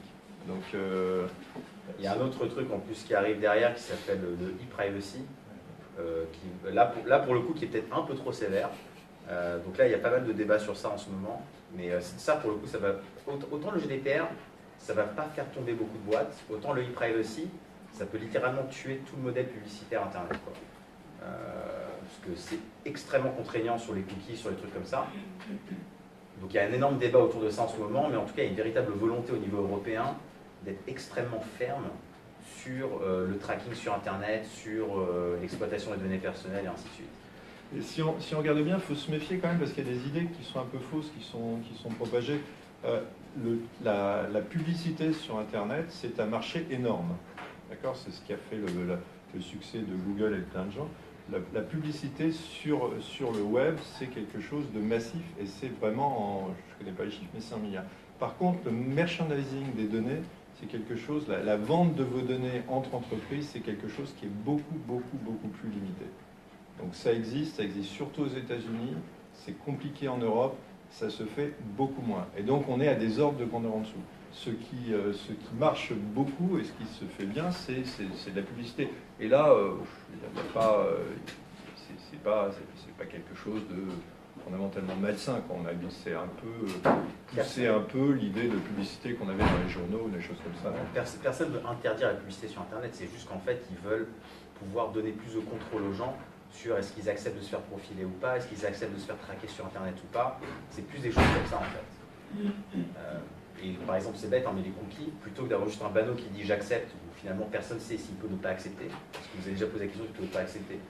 Ça tue un peu l'idée du truc. Ben, ils veulent par exemple rendre le choix j'accepte les cookies ou j'accepte pas les cookies dans la bannière. Et donc si j'accepte pas les cookies, ben, je peux pas me faire traquer pendant ma session sur le site. Donc c'est des trucs en fait comme ça qui ont énormément d'impact assez indirect en fait, qui sont en train de réfléchir. Et tu pourras plus utiliser le site. Hein? Et tu pourras plus utiliser le site. Bah, il y a des sites. Il y a des sites, si vous acceptez pas les cookies, ça fonctionne juste pas. Ouais, mais justement, il faut trouver techniquement des façons de comment est-ce que tu fais de la navigation privée à l'intérieur d'un site pendant une session. C'est quoi par exemple d'utiliser Facebook pendant une demi-heure sans que Facebook garde une trace de ce que tu as fait pendant cette demi-heure-là, alors que tu es quand même logué dans ton compte. Il y a plein de trucs un peu subtils comme ça en fait que ça implique et on n'a pas du tout les réponses. On verra en mai, ils essayent de sortir ça en même temps que le GDPR. Donc, Juste une petite réaction, justement, tu disais tout à l'heure que c'est assez impressionnant qu'ils aient réussi à passer autant de choses dans le GDPR, etc. Est-ce que du coup, justement, ça pourrait pas être intéressant de switcher un peu le mode dont on crée la norme? Là, on a fait un règlement qui est assez détaillé, assez technique. Est-ce qu'on ne peut pas essayer de plutôt passer le contrôle du côté du juge et avoir plutôt des contrôles de compliance à partir de principes qui sont... En fait, le truc, c'est que tout le GDPR, c'est basé sur un peu de l'auto-certification. Tu vois, c'est-à-dire que tu dois faire ce qu'on appelle un Privacy Impact Assessment. Donc, c'est toi qui dis, voilà toute la data que je gère, voilà comment je la traite, voilà comment je sécurise. Donc, en fait, ça te force à faire un audit de tous tes systèmes et de toute la data que tu as. Et ensuite, si jamais quelqu'un pense que tu as fait de la merde, il va regarder ce truc-là. Et c'est à partir de ça qu'il va déterminer si oui ou pas tu as été un peu... que tu as abusé, quoi. Donc, en fait, l'idée, c'est d'auto-responsabiliser les entreprises en les poussant à se poser la question de comment est-ce que je peux faire pour prendre le moins de risques possible par rapport à la compliance. Et donc en fait la seule vraie solution à ça, c'est ce qu'on appelle le privacy by design, c'est-à-dire que dans l'élaboration même de tes produits, de tes services, de tes technologies, tu réfléchis en fait à la protection des données personnelles. Mais c'est pas du tout, le GDPR ne te dit pas c'est comme ça que tu gères les datas, c'est comme ça que tu gères les datas. Ça c'est à toi en fait dans ton cas particulier de voir comment est-ce que tu veux gérer ça, quoi. Et c'est un peu l'approche contraire de ce qui était avant avec la CNIL, où tu commençais par demander une autorisation. Là, tu fais ton truc et tu dois le faire proprement, parce que si tu le fais pas proprement, tu auras ensuite, tu te feras taper sur les doigts. Et les pénalités, elles sont beaucoup plus grosses aujourd'hui. Si la CNIL met une amende, c'est 150 000 € maximum. 3 millions maintenant avec la loi pour la République numérique. Ok, 3 millions maintenant. C'est 150 000, c'est déjà bien. Mais 3 millions, ça reste... Depuis le 7 octobre 2016. Okay, voilà. Ça reste pas énorme non plus pour un Facebook ou un Google. Le GDPR, c'est jusqu'à 4% du chiffre d'affaires global de la boîte. Donc Apple, 100 milliards par an, voilà. Ça veut dire potentiellement 4 milliards par an d'amende si jamais ils ne font pas les choses bien, quoi. C'est un ordre de grandeur qui est complètement différent. Et ce qui pousse beaucoup de gens à penser qu'ils ont fait passer le GDPR notamment pour récupérer de l'argent chez les géants américains. Non, mais ce qui est smart, hein, tant qu'à faire. Il faut leur faire payer des impôts. Alors, on a juste une petite question qui va intéresser un peu, je pense, tout le monde, qui est plus sur qu'est-ce qu'une donnée personnelle. L'exemple qui est pris par la personne, donc c'est Yuri sur Facebook, qui demande si je like une photo sur Facebook, si un de mes potes like une photo de moi sur Facebook, il y a donc une donnée personnelle, mon pote a liké, et ma photo qui sont toutes les deux des données personnelles. Mais qu'est-ce qui se passe quand on prend le like tout seul? Est-ce que lui constitue une donnée personnelle? Donc de manière plus générale, qu'est-ce qu'une donnée personnelle? Et ça rejoint une question d'Elvina qui, elle, demande si les données, ce sont bien les métadonnées, on parle des métadonnées ou de la donnée en elle-même. Donc est-ce qu'on parle du message ou des données qui entourent le message? À quelle heure ce message a été envoyé? Quel était son destinataire? Et ainsi de suite. Je vais donner la définition de la CNIL. C'est qu'une donnée à caractère personnel, toute information relative à une personne physique identifiée ou qui peut être identifiée directement ou indirectement par ces données-là. Donc c'est hyper large, oui. Et c'est fait exprès en fait. Tous ces trucs-là sont faits de manière assez large pour pas que les gens trouvent des façons de tromper. Donc l'exemple du like, c'est pas très clair si on prend le like en dehors de son contexte. Mais un like n'a pas de sens sans son contexte. Donc, ben voilà. Donc la data en elle-même en fait n'aurait pas de sens. Donc pour la métadata c'est pareil. Hein.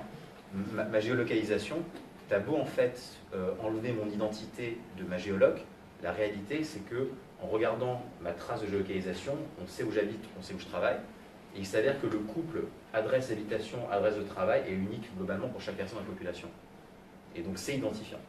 Tu vois. Donc c'est des données personnelles. Donc c'est données personnelles. Ta voix, tous ces trucs-là, c'est identifiant. Le cas de l'adresse IP était intéressant aussi. Bah, l'adresse IP, oui, parce que ça peut retracer un ordinateur. En gros, ce qui est compliqué quand on est, c'est ce que les gens rencontrent quand ils essayent d'anonymiser les données. C'est-à-dire que anonymiser les données, c'est justement enlever toutes les informations à caractère personnel. Et en fait, c'est hyper galère. C'est-à-dire qu'on a énormément de mal à anonymiser un jeu de données parce qu'on peut toujours se retrouver, comme tu l'as dit, des informations en faisant des analyses statistiques sur les données et des choses comme ça. Donc il y a des techniques théoriques comme un truc qui s'appelle la differential privacy qui consiste à rajouter du bruit aux données pour garantir qu'on ne pourra rien retrouver, mais c'est hyper contraignant et en pratique ça fonctionne que dans des cadres extrêmement réduits parce que si on commence à pouvoir poser plusieurs questions de suite, au bout d'un certain temps on n'a plus que du bruit parce que sinon on va pouvoir réidentifier les personnes. Il y a beaucoup de recherches qui est fait en cryptographie en ce moment pour justement en fait arriver à faire des calculs sur la donnée chiffrée, sur la donnée brouillée. Il commence à y avoir des résultats très intéressants. À mon avis, d'ici 5 à 7 ans, on sera capable en fait de faire des calculs hyper poussés sur de la donnée qui est globalement indéchiffrable, sauf par la personne en fait à qui elle appartient, enfin, à qui en fait qu'elle représente, qui a le contrôle dessus. Tu fais référence au zero knowledge proof? Non, pas particulièrement, mais des trucs comme le chiffrement monomorphe, comme le differential privacy. C'est des techniques en fait qui sont très nouvelles mais qui commencent à marcher, quoi. Genre, je vous donne un exemple de l'analytics. Si tu veux en fait comprendre comment les utilisateurs de ton application mobile se servent de ton app. En fait, tu peux utiliser ces techniques-là déjà aujourd'hui pour comprendre en fait des patterns, enfin, des comportements au niveau d'une population sans rien apprendre sur un individu en particulier. Donc c'est exploiter de la donnée sans la lire en compte. Tu peux voir ça comme ça, ouais. Dans le cas de la differential privacy, c'est que tu brouilles la donnée, donc une donnée est brouillée, mais en fait quand tu accumules des données qui ont été brouillées individuellement, bah, la statistique de population, elle, n'est pas brouillée, quoi. C'est-à-dire, on dirait un peu de la magie, mais je trouve ça vachement élégant en fait. C'est assez élégant, il y a par exemple des techniques qui ont montré, moi je trouve que le truc qui est le plus surprenant, c'est sur le transport. Comment on peut faire pour calculer les statistiques d'une population qui se balade sans savoir jamais à aucun moment ce que chaque personne fait. Et on peut démontrer qu'on ne connaît absolument aucune information sur ton déplacement, sur le déplacement de ta voisine, sur le déplacement de l'autre voisine, mais que globalement, quand on prend toute cette population, on est capable de récupérer les statistiques de déplacement à un très très bon niveau de précision. Donc tout ça, encore une fois, c'est pour essayer de garantir, un peu répondre à ta question de tout à l'heure, qu'est-ce qu'on risque si nos données privées fuitent. Ben, on peut arriver à montrer qu'on peut faire des tas de choses pour arriver quand même à vivre sans avoir à donner tes données privées à tout le monde. En gros, la réponse de beaucoup d'entreprises, c'est de dire « Ah oui, mais c'est tellement génial d'avoir les données privées qu'on ne peut pas s'en priver. » Eh ben non, on peut quand même faire des tas de choses sans avoir à fuiter les données privées. N'hésitez pas, au fait, si vous avez des questions sur l'IA que vous n'avez pas posées tout à l'heure, on n'est pas obligé de suivre exactement l'ordre. C'est trop organisé comme ça, on aimerait des questions décalées. Moi j'avais une question justement sur l'IA. Attends, il parle il attend depuis longtemps. Juste pour revenir sur la simulation de fausses données, est-ce qu'il y a un avantage économique, technique à faire ça ou juste un avantage éthique? Non, c'est strictement meilleur en fait. Ça dépend des cas. Tu ne peux pas générer de la donnée pour tout ce qui existe. Mais dans le cas des assistants en fait intelligents, le problème c'est quoi? C'est que pour chaque use case que tu veux que ton assistant comprenne, il faut de la data sur ce use case. Donc si tu veux que ton assistant comprenne comment faire un café, il faut que tu lui donnes des exemples de comment des gens demandent des cafés. Okay. Et donc il y a une infinité de use cases possibles, et donc en gros la data, la majorité du temps n'existe pas. Donc qu'est-ce que tu fais quand elle n'existe pas? Soit tu rentres quelques exemples à la main, tu espères que ça marche, et puis après tu collectes de la vraie data quand les gens parlent de ton produit, mais résultat, le produit que tu as lancé va être médiocre. Okay. soit tu génères de la fake data avant de lancer ton produit, et tu peux le lancer comme si tu avais déjà eu des retours utilisateurs pendant des mois et des mois. Donc c'est juste, en fait, c'est juste mieux de le faire comme ça. D'un point de vue, en fait, purement de quantité de données que tu as disponible à J0, quoi. Tu vois. Mais est-ce que c'est généralisable pour les services Bien sûr. Bah, déjà, en fait, si tu résous le problème numérique de tous les assistants personnels, c'est déjà pas mal. Ça te fait un gros pan du problème. Ça marche très bien avec les moteurs de recommandation. Tu peux simuler en fait des gens qui cliquent sur des posts, sur des trucs comme ça, pour générer de la donnée à partir desquelles tu vas créer des moteurs de recommandation. Ouais, ça se fait bien. Et tu as énormément de recherche aujourd'hui qui est fait dans ce qui s'appelle du data generation, du data augmentation. Tu vois, donc de dire par exemple, voilà, je te donne 10 exemples, à partir de ces 10 exemples, tu vas m'en créer genre 10 000. Et c'est un sujet qui est hyper actif, qui est hyper intéressant. Tu peux faire du machine learning pour générer de la data de machine learning. Enfin, tu as des trucs hyper circulaires dans tous les sens, assez rigolos. Et d'ailleurs, ça marche vachement bien. Aujourd'hui, tu as des IA qui peuvent générer des images que tu ne peux pas savoir que c'est une image générée par une IA. C'est hallucinant. Et je vais donner une autre raison un peu plus statistique qui est marrant. Si je demande à chaque personne ici dans la pièce, individuellement, comment est-ce que tu demandes la météo demain, en fait, la quasi-totalité des gens vont donner à peu près la même réponse. Pourquoi? Parce qu'en fait, tout le monde en fait, a à peu près une façon normale de dire le truc. Et donc, si tu entraînes ton IA sur de la donnée brute d'utilisateur, bah, tu vas l'entraîner sur un cas moyen, quoi. Alors qu'en fait, quand tu génères de la data, tu peux contrôler les paramètres et donc tu peux générer de la donnée qui est beaucoup plus variable et qui est uniforme en termes de représentativité du langage. Donc, c'est plus robuste à des gens qui peut-être parleraient différemment, donc ça comprend mieux des edge cases que tu n'aurais pas réfléchi. Enfin, c'est honnêtement strictement meilleur de le faire comme ça, quoi. Yes. Il y avait madame juste avant. Justement, deux petites remarques.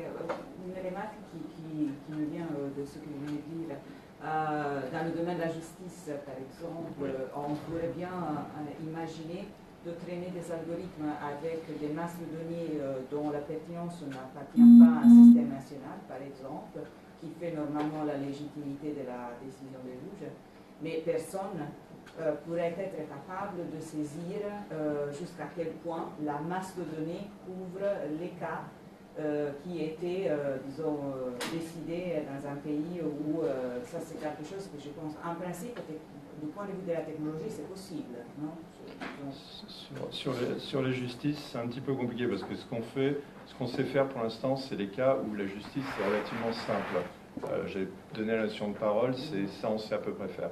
Dans les cas où on a vraiment des questions de justice, alors on sait faire aussi sur des litiges commerciaux. Par exemple, il y a des entreprises qui traitent un nombre considérable, eBay traite 80% de ces litiges commerciaux à l'aide d'algorithmes. Quand ça devient des cours de justice un peu complexes, chaque cas est un cas singulier.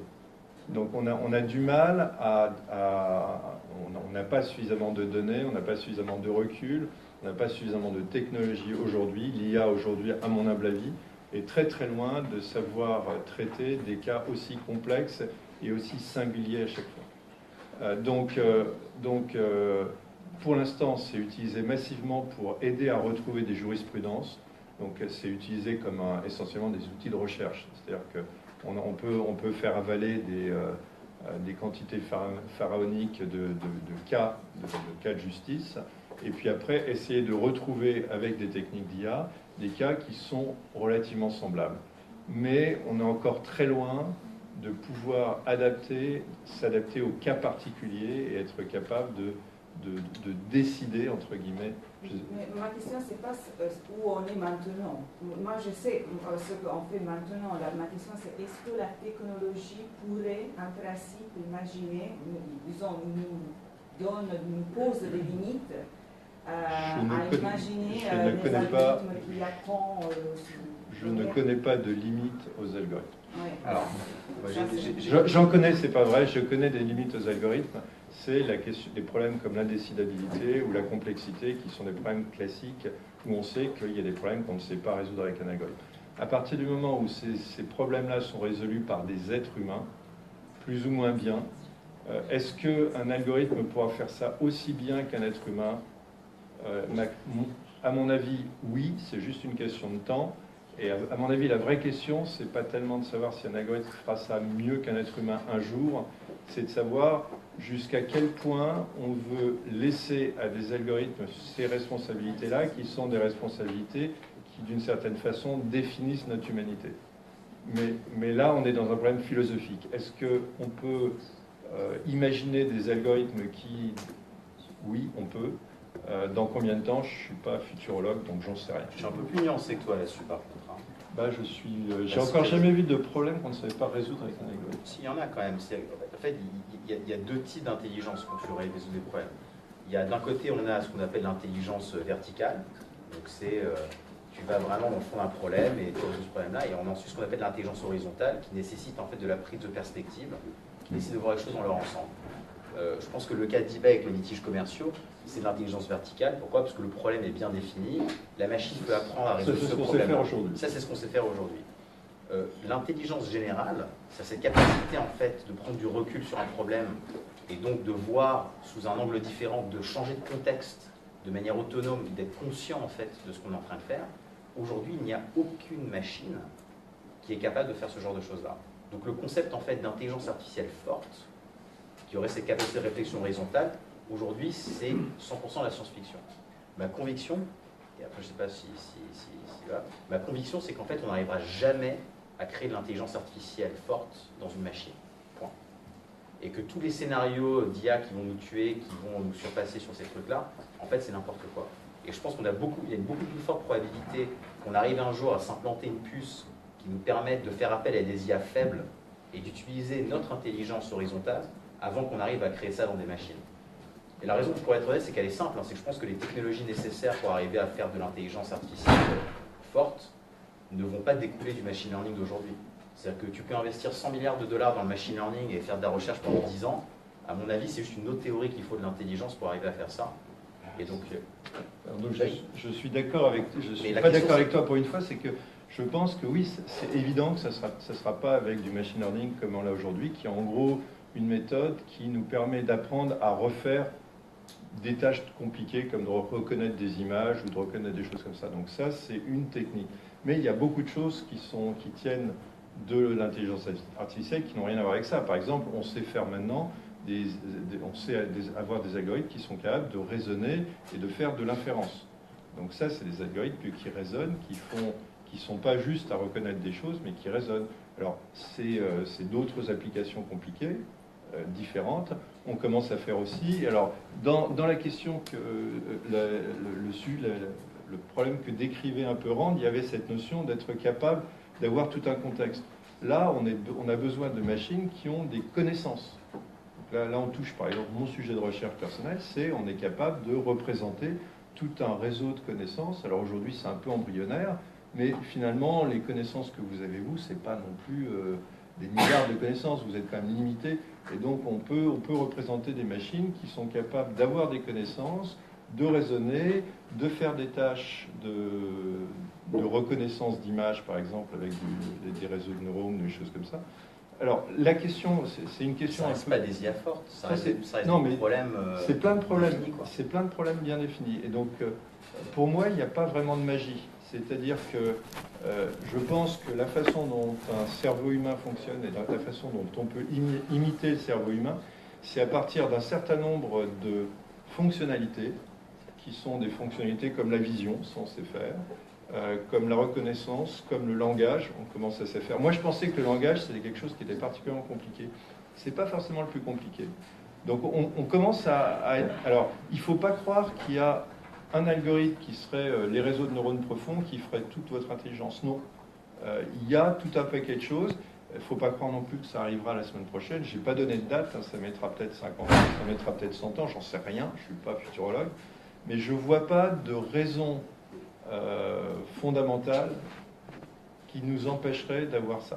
Alors, j'ai une image que j'aime bien, qui pour moi en fait montre la différence entre l'intelligence forte et faible. Ça, c'est un piège à voiture autonome. Comment ça fonctionne? La bagnole, en fait, elle conduit mieux que tous les humains de la Terre. Okay, elle a appris à conduire avec des milliards et des milliards et des milliards d'heures de gens qui ont conduit. Donc, dans la tâche qu'on lui a donnée à faire, qui est de conduire une voiture, dans toutes les situations de conduite qui sont normales, La voiture, en fait, conduit mieux qu'un humain. Qu'est-ce qu'elle voit? Elle voit une ligne pointillée avec une ligne blanche, donc elle se dit je peux passer. Mais une fois qu'elle est à l'intérieur, ça devient une ligne blanche, une ligne pointillée, elle est bloquée.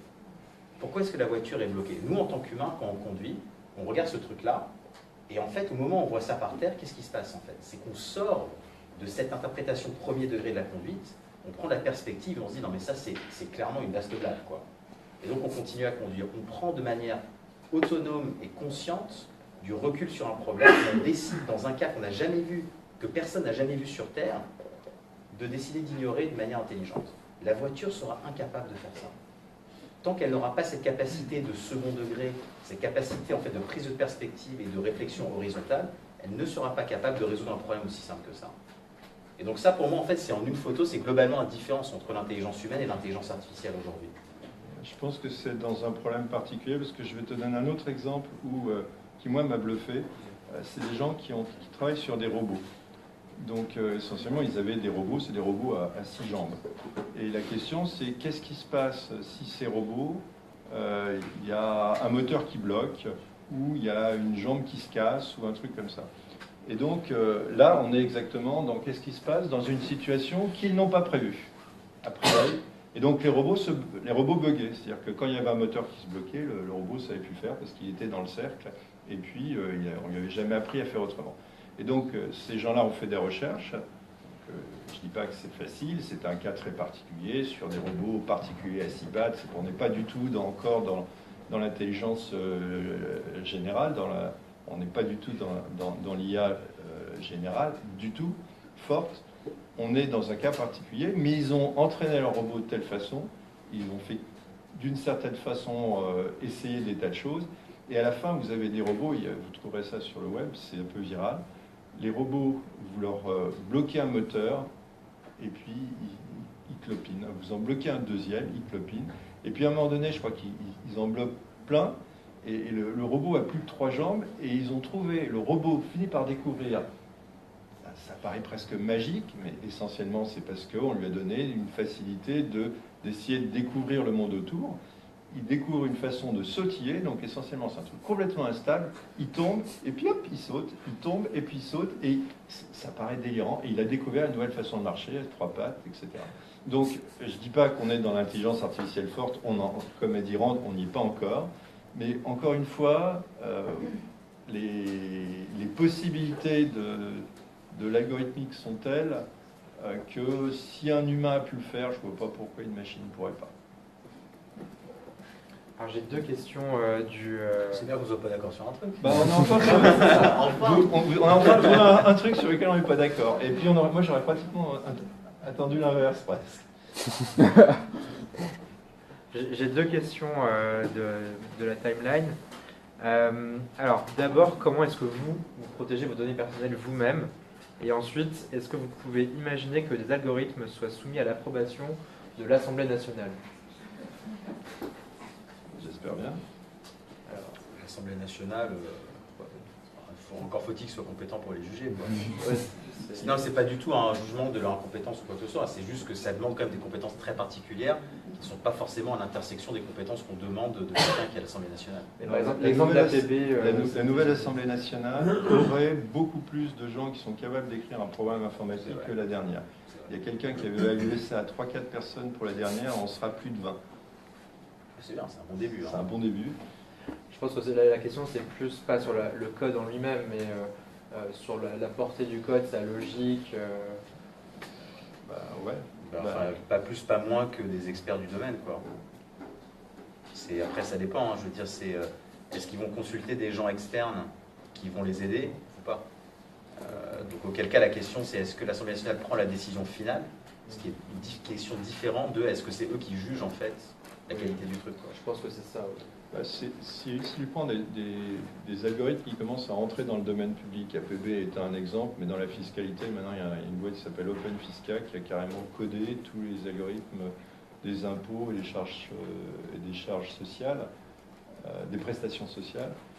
À partir du moment où ça fait partie de notre paysage, ça devient, alors il y a le truc de l'ESIC qui est le code is law, la loi devient l'algorithme. C'est-à-dire qu'aujourd'hui, par exemple, si vous demandez maintenant que c'est devenu transparent, si vous demandez comment les enfants les élèves de lycée sont distribués, ben, ils sont distribués par un algorithme, et l'algorithme est disponible. Alors on va vous dire attention, parce qu'il a été supprimé, mais on va le faire à un autre algorithme. Mais en tout cas, maintenant, on s'habitue à l'idée que la description du processus public de dispatch des élèves à la fin du lycée soit définie dans un algorithme qui est transparent et qui est public. Et donc, moi, je trouve que là, on est dans une grosse avancée, c'est-à-dire qu'on peut discuter de ça avec des associations de parents d'élèves, être pas d'accord. Moi, je trouve qu'utiliser la façon dont on utilise l'académie de l'élève est un peu exagéré. Enfin bon, on peut être d'accord ou pas, mais on peut discuter de ce que fait l'algorithme. C'est devenu un objet public transparent. Je pense qu'on peut faire ça maintenant. Il y aura de plus en plus de cas où on peut faire ça. Alors après, je ne sais pas si c'est ça la question. À partir du moment où ces algorithmes définissent notre vie publique, bah oui, ils sont discutés par les gens qui font les règlements, les gens qui font les lois, je pense que sans même aller aussi loin, le fait qu'il y a un besoin de transparence maintenant des algorithmes un peu clés, donc ça c'est aussi dans le GDPR, hein, c'est-à-dire que les algorithmes en fait qui ont un impact significatif sur la vie de quelqu'un doivent être auditables, c'est-à-dire qu'ils doivent être en fait transparents. Donc on doit être capable de regarder comment la décision a été prise et de demander même à un humain de prendre la décision à la place de l'algorithme. Donc ça c'est assez intéressant je trouve comme truc. Opposable. Opposable, exactement. Pourquoi est-ce qu'en fait il y a ça? Parce que ça évite le problème de devoir approuver des algorithmes à l'avance, parce que ça permet aux gens d'avoir un recours en justice en disant l'algorithme était biaisé contre moi, j'ai été discriminé, je veux un autre jugement, ainsi de suite. Le problème en fait c'est que le machine learning aujourd'hui c'est une boîte complètement, c'est une black box, c'est complètement opaque. Et donc un des gros sujets du machine learning, c'est comment est-ce qu'on rend ces technologies de deep learning transparentes pour qu'on puisse en fait s'en servir dans des usages comme la médecine, l'assurance, tous ces trucs-là, où on sait qu'elles ont beaucoup de potentiel, mais où il faudrait que ce soit explicable pour que les gens aient un recours en fait en cas de biais, en cas de ce genre de trucs-là. Donc je pense que c'est un peu une façon d'éviter de centraliser l'approbation en permettant en fait à n'importe qui d'avoir un recours, quoi. C'est vraiment bien foutu le GDPR, hein, de vraiment lire le truc. C'est un peu dense, mais... Il y a quelqu'un là, peut-être déjà. Ouais. Est-ce qu'il y a pas des contraintes technologiques qui limitent la privacy by design, notamment pour le cas de la cryptographie par exemple, et notamment l'exemple que tu as pris du chiffrement anonymorphe.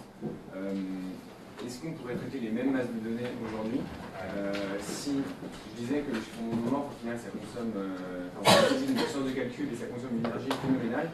Et est-ce qu'on peut s'imaginer qu'on pourrait traiter la même masse de données aujourd'hui en les cryptant toutes et en les décryptant toutes? Et est-ce qu'au final, il n'y a pas ce facteur technologique qui, en fait, l'évolution de la loi et l'évolution des usages des entreprises ne peut aller aussi vite que l'évolution des technologies, de certaines technologies? Alors, la réponse, c'est que les techniques un peu de chiffrement comme ça marche dans certains cas, mais pas dans tous. C'est pas universel aujourd'hui. En tout cas, les technologies un peu qui permettraient de faire tout et n'importe quoi sont tellement lentes que, effectivement, ça ne serait pas applicable dans des usages commerciaux aujourd'hui. Par contre, ma conviction, c'est que quand le marché crée des contraintes, enfin quand on crée des contraintes sur un marché, des contraintes de privacy, ça pousse les gens à investir massivement dans le développement, dans la R&D autour de ces technologies-là. Donc ça accélère, en fait, si tu veux, la rapidité avec laquelle tu vas trouver une solution qui marche. Donc je pense que c'est juste une question de temps. C'est-à-dire que si tout le monde s'en fout, personne ne regarde le problème, quoi. Et si d'un coup le problème devient important, tu as tout un tas de chercheurs qui se mettent dessus, il y a beaucoup de moyens qui sont mis dessus, et donc là tu commences à débloquer la situation. Le problème est quand même là aujourd'hui. Aujourd'hui, on n'est pas encore en état de faire du privacy by design dans tout ce qui existe. Peut-être qu'il y a des cas d'usage où le privacy by design ne marchera juste pas, tu vois. Mais je pense qu'au fur et à mesure du temps, on va tendre vers plus de privacy et pas moins. Et pour donner un exemple concret sur le besoin du by design, suppose que tu fasses un super système, un grand machin avec plein de... Tu as 500 000 clients et puis tu as leurs données et puis tu les utilises. Alors tu les utilises à droite, tu les utilises à gauche, tu les recopies, tu fais des belles interfaces et tout. Et puis un jour, il y a un client qui arrive et qui dit non, moi je veux partir. Et ben, le pire du pire pour un système d'information comme ça, c'est qu'est-ce que je dois supprimer? Je veux dire, ces informations, elles sont dans tout le système, les informations de ce client. Et donc, va trouver les 500 endroits du système où il y a des données de ce mec-là qui sont marquées. Par contre, si au début, on te dit « Ah, tu fais un système privacy by design », donc en gros, il faut que tu saches chaque morceau d'information, quelle est sa provenance, d'où il provient, à qui il est attaché, comment tu l'as obtenu. C'est prise de tête, mais c'est faisable. Si tu le prends au début, c'est faisable. C'est-à-dire que tu vas garder la provenance de ton information partout. Tu vas savoir partout, et c'est ce qu'ils font par exemple aussi dans les boîtes de bouffe comme Danone, etc. Ils savent exactement quand le yaourt arrive, d'où vient le lait, qu'est-ce qu'a bouffé la vache, etc. Ils savent tout, d'accord? Là, c'est exactement la même chose. Il faut que tu saches le plus petit morceau d'information, d'où il provient. Si la personne veut exercer son droit à l'oubli demain matin, tu as juste à pousser un bouton, toutes ces informations, tu sais où elles sont. Si tu l'as prévu depuis le début, si tu ne l'as pas prévu depuis le début, c'est foutu, tu n'y arrives pas. Enfin, je veux dire, en gros, c'est mission impossible. Ouais, mais en fait, ça c'est un truc important à garder en tête, hein. C'est le privacy by design et le GDPR ne contraint absolument pas les nouvelles entreprises qui se créent. C'est vraiment juste une galère pour les entreprises qui ont beaucoup de legacy, quoi, qui ont beaucoup de trucs historiques, qui doivent arriver à faire traiter avec ces nouveaux concepts-là. Mais quand tu montes ta boîte aujourd'hui et que justement tu réfléchis au privacy by design, c'est-à-dire à l'élaboration même de ce que tu es en train de créer, c'est pas vraiment un problème, quoi. Dans la pratique, c'est pas vraiment un problème. Ouais, une question, Serge. Tu disais qu'il y avait une question au fond là-bas, oui.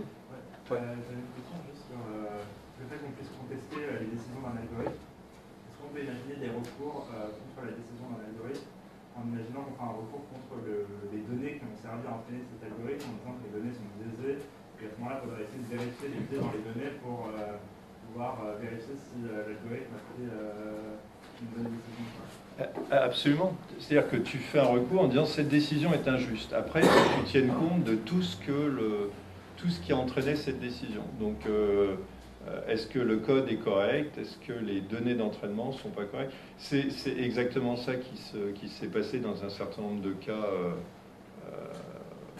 aux États-Unis. C'est les données d'entraînement étaient biaisées. Et c'est pas facile, hein. Personne n'a dit que c'était simple de monter un cas pareil.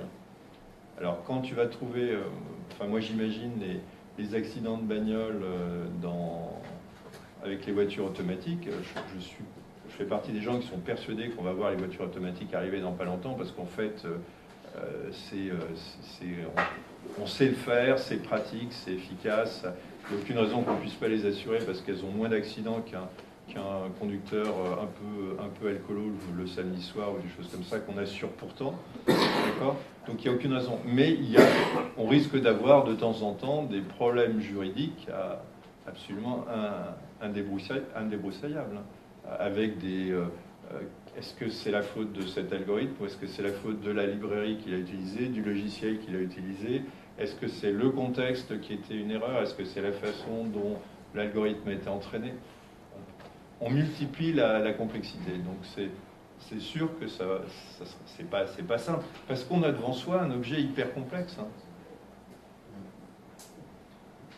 Alors du coup, comment est-ce que vous protégez vos propres données personnelles? Je protège pas. Tu donnes tout à Google? Non, je suis plus sur Google, j'utilise Quant comme moteur de recherche. Je paye ma propre Dropbox, hein, parce que quand tu payes, tu es plus protégé. Mais sinon, j'aimerais bien être plus protégé, mais ça prend la tête, quoi. J'ai essayé de faire un truc de faire les mails cryptés. Donc je ne suis pas arrivé à l'installer moi-même, donc j'ai demandé à mes étudiants de l'installer. Il m'a installé les mails cryptés. Puis c'est tellement galère, je l'ai enlevé au bout d'un 3 semaines. Il y a ProtonMail, c'est pas trop mal. En fait, ouais, le truc, si tu veux, c'est tu as toujours un peu, malheureusement, ce choix à faire entre facilité d'utilisation et privacy. Le bon exemple là-dedans, c'est les apps de messagerie. Franchement, les gens ne se posaient pas trop la question du chiffrement dans les apps de messagerie avant. Enfin, je veux dire, le SMS, c'est le pire truc qui existe sur Terre d'un point de vue surveillance, et ça fait depuis toujours qu'on le sait, quoi. Mais Telegram, en fait, un jour, a créé un clone de WhatsApp qui rajoutait en fait du chiffrement. Ils ont eu 100 millions d'utilisateurs. Du coup, WhatsApp s'est dit merde, faut qu'on fasse un truc. Ils ont rajouté du chiffrement par défaut dans WhatsApp pour tout le monde. Et du jour au lendemain, en fait, la perception des gens est « Ah bah tiens, maintenant, en fait, une application de messagerie est chiffrée. » Résultat, toutes les applications de messagerie sont devenues chiffrées, mais ça devient impensable aujourd'hui d'utiliser une application de messagerie qui n'est pas chiffrée, quoi. Donc, si tu veux, là, c'était un exemple de comment est-ce que quelqu'un a réussi à combiner le convenience et privacy, c'est-à-dire ils ont repris exactement WhatsApp et jusqu'au design des icônes, ils ont rajouté le privacy, donc les gens se sont aperçus qu'ils avaient le même service, donc du coup, ils ont migré. Et c'est juste qu'il nous faut de plus en plus d'exemples comme ça pour que ce soit fait. Mais un réseau social aujourd'hui, enfin, ton choix, c'est quoi, honnêtement? Même si tu n'es pas sur Facebook, rien n'empêche tes potes de poster des trucs sur toi. Et c'est encore pire, c'est que tu as moins de contrôle sur ce que les gens postent sur toi quand tu n'es pas dessus. Mais pourquoi? Parce que tu n'as pas d'alternative, en fait, véritablement, où tu as tous tes potes dessus. Donc tu as un problème un peu comme ça de est-ce que je dois me servir de Facebook ou pas de Facebook? Bah, au final, je suis quand même bien content que les gens me souhaitent mon anniversaire. Tu vois. Et tu peux aller chez Mastodon, qui est vachement mieux et beaucoup plus éthique que Facebook, sauf que tu n'as aucun copain. Voilà. Moi, j'ai un compte Mastodon, si quelqu'un est sur Mastodon. Donc, pour te répondre simplement à cette question-là, moi j'adopte en fait tous les services qui incluent du privacy à partir du moment en fait où la qualité de service n'est pas trop dégradée par rapport en fait à un autre service dont je sais qu'il est sécurisé. Honnêtement, Google et Facebook, c'est vraiment pas les pires. Hein. Tu as des boîtes à côté de ça qui sont des catastrophes d'un point de vue de sécurité, qui sont des gruyères informatiques. Au moins Google et Facebook, tu peux leur faire confiance sur un truc, c'est qu'ils essaient justement de protéger leur data de la meilleure façon possible. C'est dans leur intérêt. C'est dans leur intérêt. Donc c'est vraiment pas les pires. Hein. C'est honnêtement vraiment pas les pires. Genre des boîtes comme Uber, par exemple, pour moi, genre j'ai changé de boîte de taxi, je ne prends plus des Uber à cause de ça. Parce qu'en fait, un jour, ils ont activé du tracking de géologue dans leur application obligatoire, sans raison.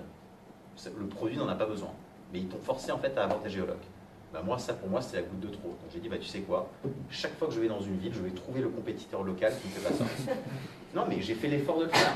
Alors oui, c'était chiant, tu vois, parce que tu n'as pas toujours le même service et tout, mais c'était suffisamment proche pour que, en fait, tu vois, ça induit ce changement de comportement.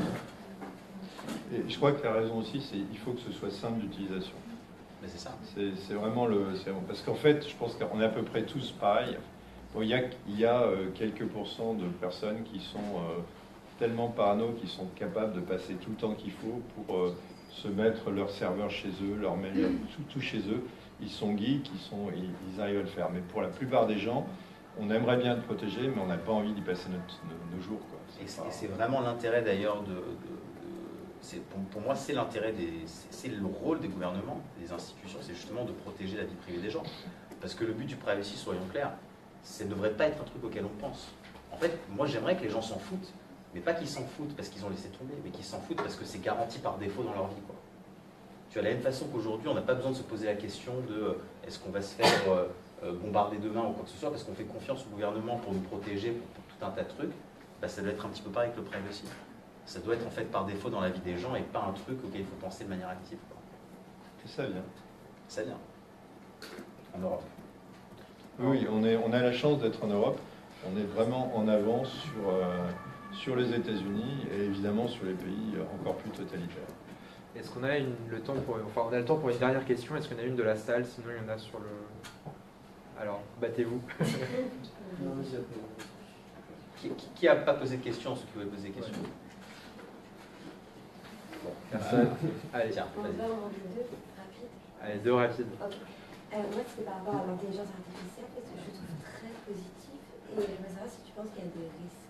Parce que je suis en train de lire un livre sur les industries du futur, d'Alec Ross, qui parle de ça. Et lui, par contre, il dépeint un portrait très négatif de l'intelligence artificielle et de toutes les conséquences qu'il peut avoir. Ouais, c'est normal, mais parce que... Je juste poser ma question là-dessus, mais c'est à peu près la même chose. En fait, aujourd'hui, il y a un mec qui s'appelle Elon Musk, qui bosse beaucoup sur l'intelligence artificielle, qui investit dedans et qui dit attention, c'est dangereux. Parce qu'on va utiliser du big data, on va donner ça à bouffer à de l'intelligence artificielle, et en fait, les films que vous êtes en train de voir, que vous avez vu même il y a 10 ans, sur ce que la technologie pourrait devenir, en fait, on n'est pas si loin de la réalité que ça. Et dans 5, 10, 15 ans, ça pourrait être un problème. Bah écoute, statistiquement, en fait, la plupart des gens qui te disent que les IA vont tuer les humains et ainsi de suite, sont des gens qui ne développent pas ces technologies-là. Elon Musk. Et il ne le développe pas lui-même. Non mais Elon Musk, il investit dans investisseur, c'est un investisseur. Oui, mais il y a une compagnie qui est spécialisée. OpenAI est une société qui développe des technologies avec des mecs très brillants, qui eux sont des chercheurs, Et eux, quand tu vas leur parler, je pense pas qu'ils vont te dire que tu auras des robots qui vont te tuer. Bien sûr, il y a eu une réunion avec Musk, Bill Gates, enfin je peux continuer tous les noms des mecs qui étaient à cette Musk, Bill Gates, Hawking, aucun d'entre eux n'est un techos dans l'IA. Non, mais c'est important quand même de distinguer aussi qui parle. En soi, philosophiquement, c'est un sujet qui est très intéressant à poser. Dans la pratique, c'est, je ne sais même pas quel est le mot en français, mais c'est extrêmement perché de partir de ce qu'on a aujourd'hui et d'arriver à extrapoler en fait ces conséquences-là dans le futur. C'est-à-dire que la réalité, en fait, c'est que d'ailleurs, Descartes, à l'époque, déjà disait que tous les métiers allaient disparaître avec les machines, quoi. Donc c'est pas une idée nouvelle, hein. À chaque génération de technologie, on a des gens qui disent ça, hein. Et des gens brillants, a priori. Hein. Donc, il ne faut pas écouter tout ce qu'on nous raconte sur ces trucs-là. Deuxième truc, oui, moi je suis optimiste, mais il va y avoir des gens qui vont faire des ratages. Pour moi, les risques, c'est quoi? C'est des biais. Ça, je pense que c'est le risque en fait qu'on ne voit pas. C'est-à-dire qu'on ne voit pas un biais dans un algorithme, que ça se reporte en fait dans la vie de tous les jours, que des gens se retrouvent marginalisés parce qu'ils étaient marginalisés dans la data et qu'ils n'aient aucun recours contre ça. Tu vois, ça, pour moi, ça c'est des vrais risques en fait sociétaux qui sont à court terme. L'automatisation des armes. Donc, il y a un mois, il y a tout un tas de gens qui sont regroupés, je pense que c'était à Genève, pour parler justement de est-ce que oui ou non, il faut mettre de l'IA dans les armes. C'est-à-dire, est-ce qu'il faut automatiser les drones, les machins, les bombes et tout ça. La conclusion, c'était quoi? De toute façon, quelqu'un va le faire. Donc maintenant, c'est le plus rapide qui gagne, quoi. Tu vois, donc c'est un peu l'équivalent. Mais ce n'est pas l'IA qui va te tuer. C'est un humain qui a créé une IA qui met dans un missile pour tuer un humain automatique. Tu vois ce que je veux dire ou pas? Je vais compléter un peu. Le danger, c'est l'utilisation par un humain mal intentionné des technologies d'intelligence artificielle faibles à des fins négatives. Ça, c'est un danger immédiat. Il y a deux questions quand même auxquelles tu n'as pas répondu, je pense, parce que je pense que tu crois que ce n'est pas des problèmes. Il y en a un qui est, est-ce qu'il va y avoir de plus en plus, est-ce qu'il va y avoir des métiers qui vont être remplacés par des machines? La réponse, c'est oui. Je veux dire, il ne faut pas se faire d'illusions. Il y a de plus en plus de métiers qui, en partie ou en totalité, vont être remplacés par des machines parce qu'on fait des machines qui sont de plus en plus sophistiquées. Et ça a commencé il y a 20 ans ou il y a 30 ans, et ça va continuer, ou il y a 50 ans, et ça continue.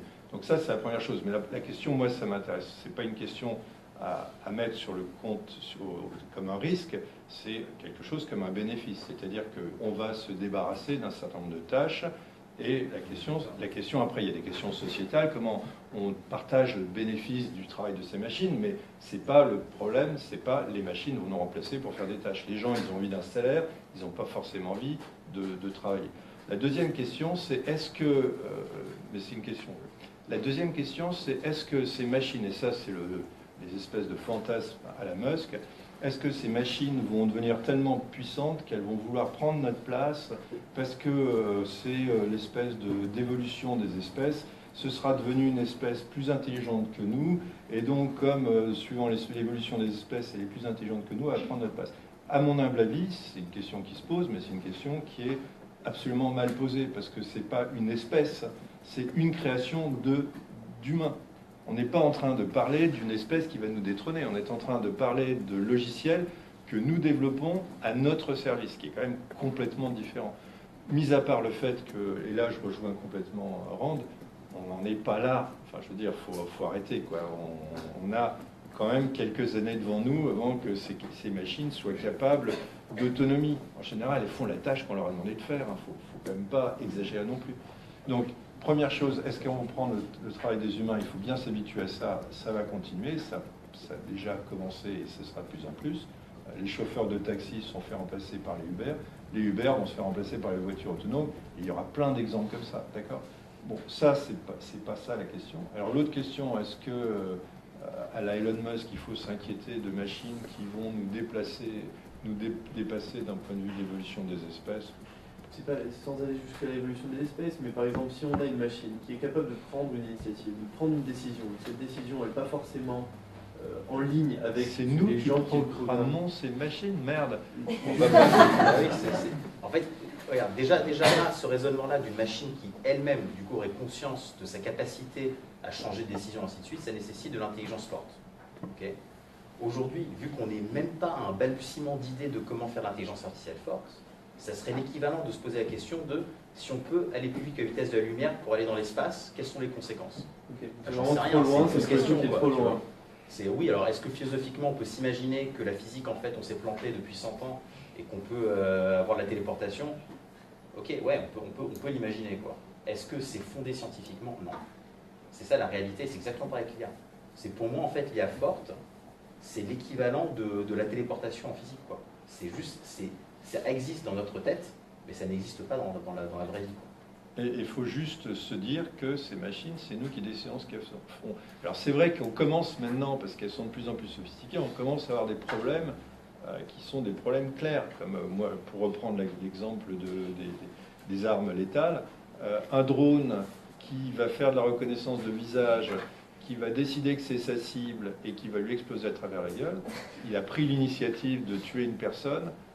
Pour moi, on a dépassé les limites. Bon, enfin, c'est-à-dire, on prendrait 500 tonnes de TNT, on le balancerait au même endroit, ça serait le même effet, quoi. Et puis cette machine-là n'a quand même pas conscience. Cette machine-là, elle reste, c'est un humain qui a appris à la machine à avoir son comportement. Exactement. La machine exécute, elle est bête, elle est premier degré.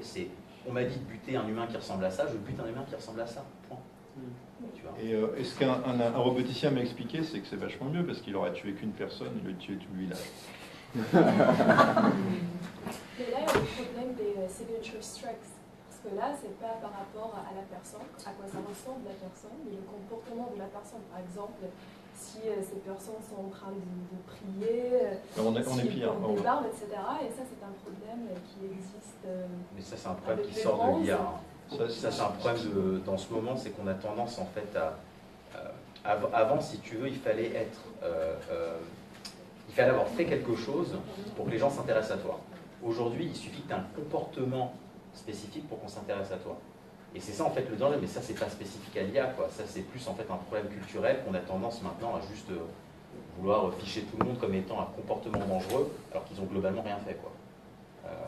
Donc si l'humain en fait a ce mauvais comportement à la base et qui dit à la machine de suivre ce raisonnement-là, ça reste l'humain le problème en fait.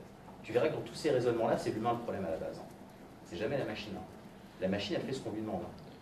Si un humain décide qu'on a le droit de surveiller même des gens qui n'ont pas fait de délit, ce qui est un peu le problème, par exemple, de la loi de renseignement en France ou les lois qui ont permis Snowden, hein, c'est des humains qui ont décidé qu'on allait surveiller toute une population